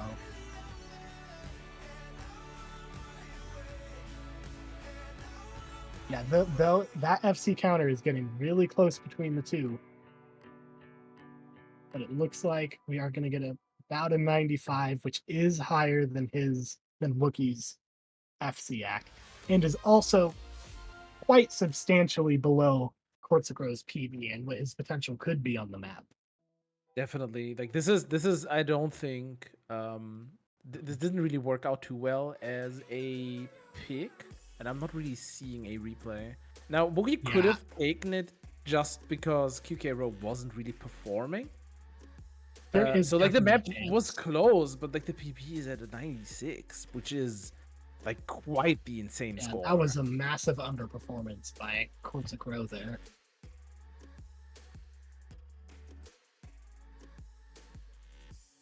We'll see if they call a replay or not.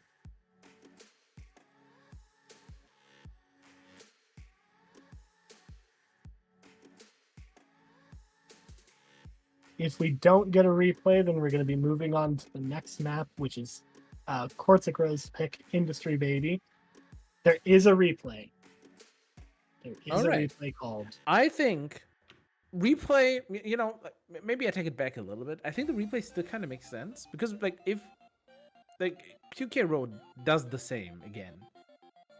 Sometimes it's just not your day for certain playstyles. Sometimes you just can't really perform the way you can at your peak. If like they perform about the same and Wookiee actually manages to FC, this is going to be a super close one, and Wookiee has the ability to be better. So maybe this is just the chance to like take the entire matchup here for Wookie, because like if you lose this one, the next pick is gonna be your opponent's pick, and that is rough. That is real rough. Yeah. I think that is kind of a desperation play by Tookie. He needs to wake this map, otherwise it's going to be really hard.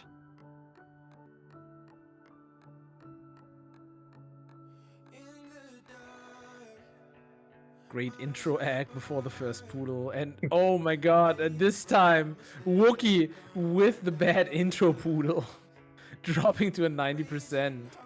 That is actually a really good intro up, and never mind, Well, I cursed him Yeah, right as I started to you sing. destroyed it. Bringing The us second a the word closer started leaving, match, then making sure that it doesn't get boring. it's And every there's caster's. another 91% Oh my god! now. That was lethal. Oh So my yeah, god. What is going on? It does appear that he is going to be doing about as bad as he was on his last attempt.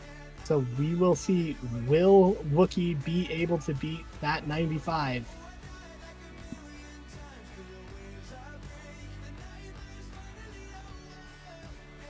Starting to consistently get some ack up here, but there is still a few more. There is still one more longer Poodle section left. Again, just like the intro.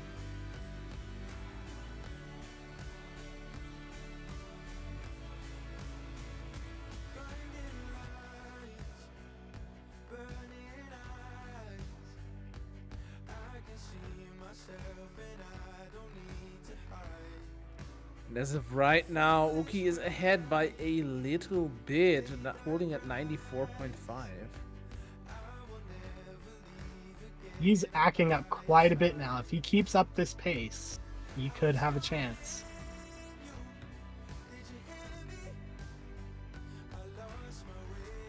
No, he missed. No. That is a problem. Still holding that 94, performing about the same as QK Row, but like, this is gonna be bad for beating the old score. Yeah, I don't think he's gonna be able to come back from that. His FCAC is definitely getting really close. That is really unfortunate. Already back up to a 94.8 FC, it looks but like the same thing as last time. The egg up part and both players very close, but QK Row just a little bit ahead.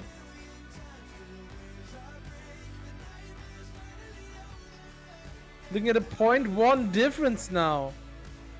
But it's unfortunate. Oh, there's a miss! oh, A miss by QK Row right at the end! oh And my god, now if he I need to know if what Ferb wrote in the chat is right or not, because I believe that the overlay is right. I thought it was a 94.3, not a 95, but Ferb wrote in chat that it was a 95. I'm confused. I don't know what's going on. This might have worked out. I think wait. Yeah, I mean it wouldn't make sense for Corsic Pro to call the replay though. Oh no. That's what Ferb meant. Okay, so Yeah. the score to beat is still correct though. It was a 94. Yeah, the score to beat is still correct. And his FCAC was only 94.97. So even with the FC, it would have been just under what he would have needed to be able to beat Corsic Row on that map.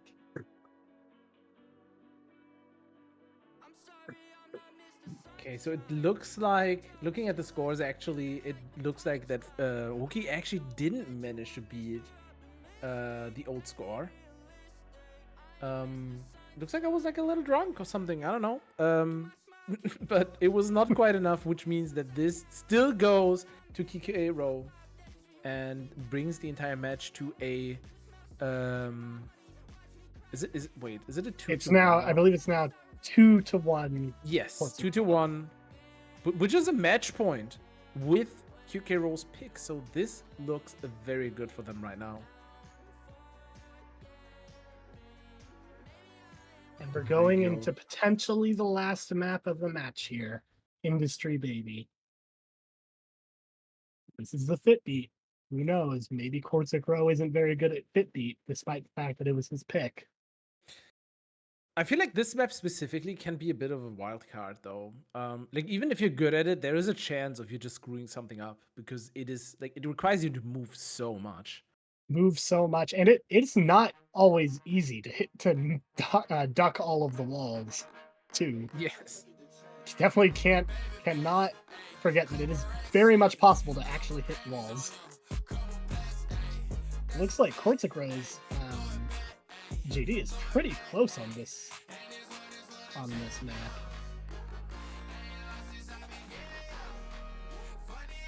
Holding super impressive accuracy right at the beginning, almost a 97 on QK-Row side. Wookie That is 0.5 really good below that, intro. but we But didn't. here's have where any the map's doubles really just going to yet. start. These are so hard to hit. And you can see misses and act drops on Wookie's side, not quite able to hit those. Wookie just not really being able to hit the longer poodles. Seems to be much more Corsic-Row's skill set rather than anyone else's.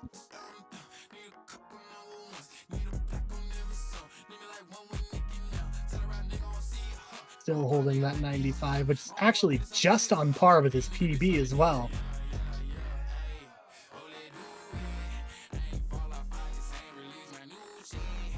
But if all stays this way, I mean, who knows? I won't try to caster's curse him, but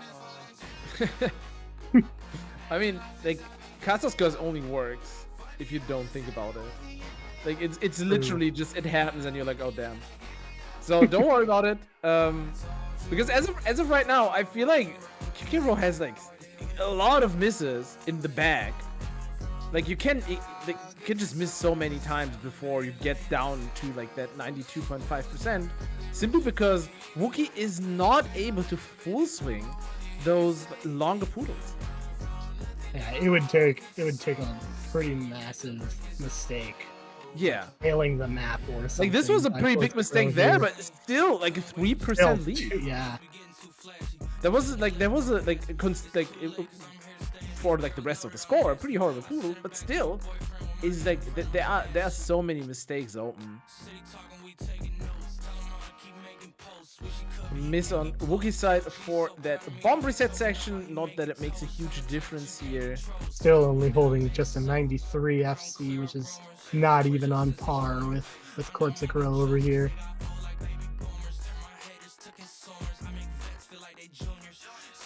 I was really hoping we'd get to the tiebreaker so we could see fucking perfect, but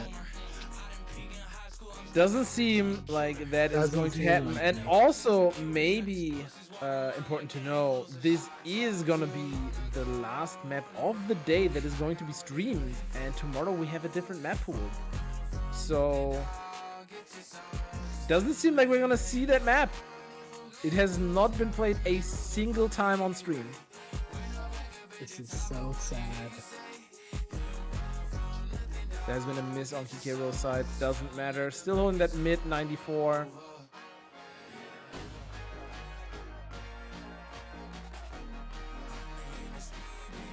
Corsic-Row here just showing how good he is at these longer poodles.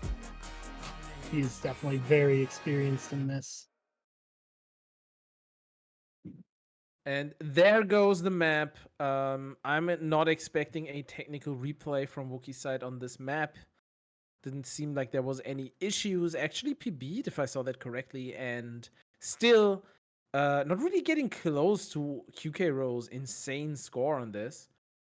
And there's still like there's still potential to improve for QK-Row there. Looking at the PB. Yeah, Which looking at this, I think that is going to be it for the match. Gotta wait to see if there's any tech replay, but I do have my doubts. I agree with that. Let's see. With almost a if we are 70,000 point win by Corsic-Row here. Would be quite the long shot. Okay, so Wookie's stream is offline. I think that answers our question. With that, QK-Row going up to winners round 3 to go up against Liam Sims Ryu, seat number 4. and Wookie drops to losers bracket. It's not over yet. Remember, we have a double elimination here. And is going to go up against Rene, who has not played against Waffle, but played against Nebel in a winners round 1. So that is going to happen tomorrow, I think. Is that match tomorrow, or is that match like Nebel versus Lotus or Rene versus Wookie? Rene versus Wookie? I believe that will be happening tomorrow. Yeah, because we still have like a few matches open for today, but that will be happening tomorrow, but it will not be streamed. Yes. So there will actually still be one more match played tomorrow with this pool. Oh yeah, that's right. That map will be played with this pool, but not streamed, which means that the map is actually not gonna be on stream, unfortunately. But this happens with all pools. There's always like this one map that all players kind of decide to not play for whatever reason. Can have multiple. For whatever reason, people just don't like lone poodles. I mean, it's like I can kind of understand it. Honestly, I would prefer to play maps that I can comfortably play myself, to be honest. Yeah, So, there are a lot of maps I'm very excited for tomorrow's pool, though. Viva La Vida is another really great map. That one mapped by Mad Chase. Who I Am. We got another Tom Walker map in here. Who I Am.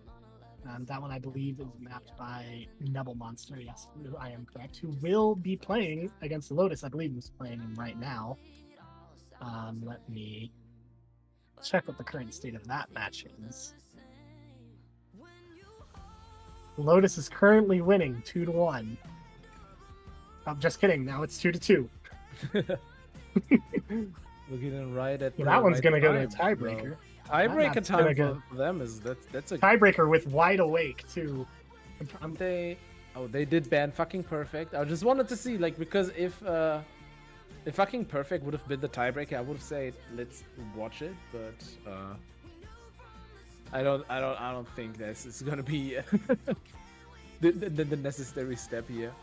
All right, but that brings us to the end of the day then, because again, since we have a bit of delay, we are gonna skip another match and are going to end the day a little, like 10 minutes early. And I think you've been like part of the organizing team, so if you have any closing words, now would be the time.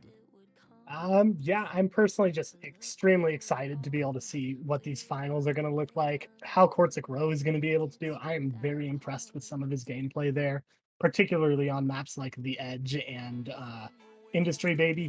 He definitely showed very high potential on those maps. I'm really looking forward to his next match with Liam as well. Liam's another fairly good player. He's definitely more of a Poodle player than a lot of other people.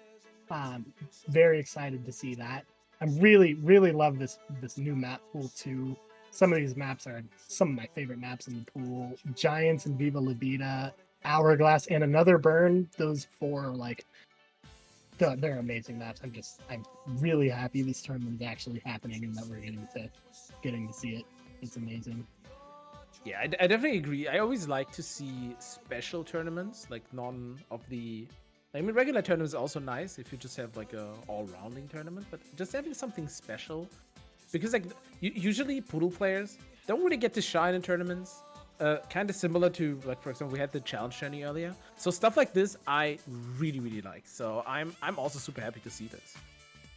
Yeah, and last time there was even any Poodles in a tournament with the PokeSaber, which is also by BSTS, one of my favorite tournaments that I've ever personally participated in.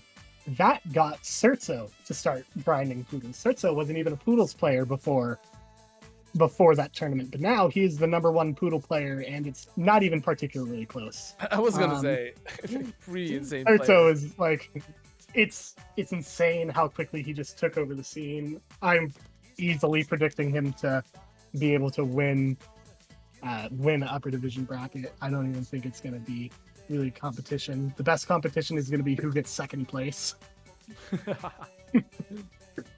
Yeah, I'm really excited. Stay tuned for next week to see Sertso just obliterate everybody in his path.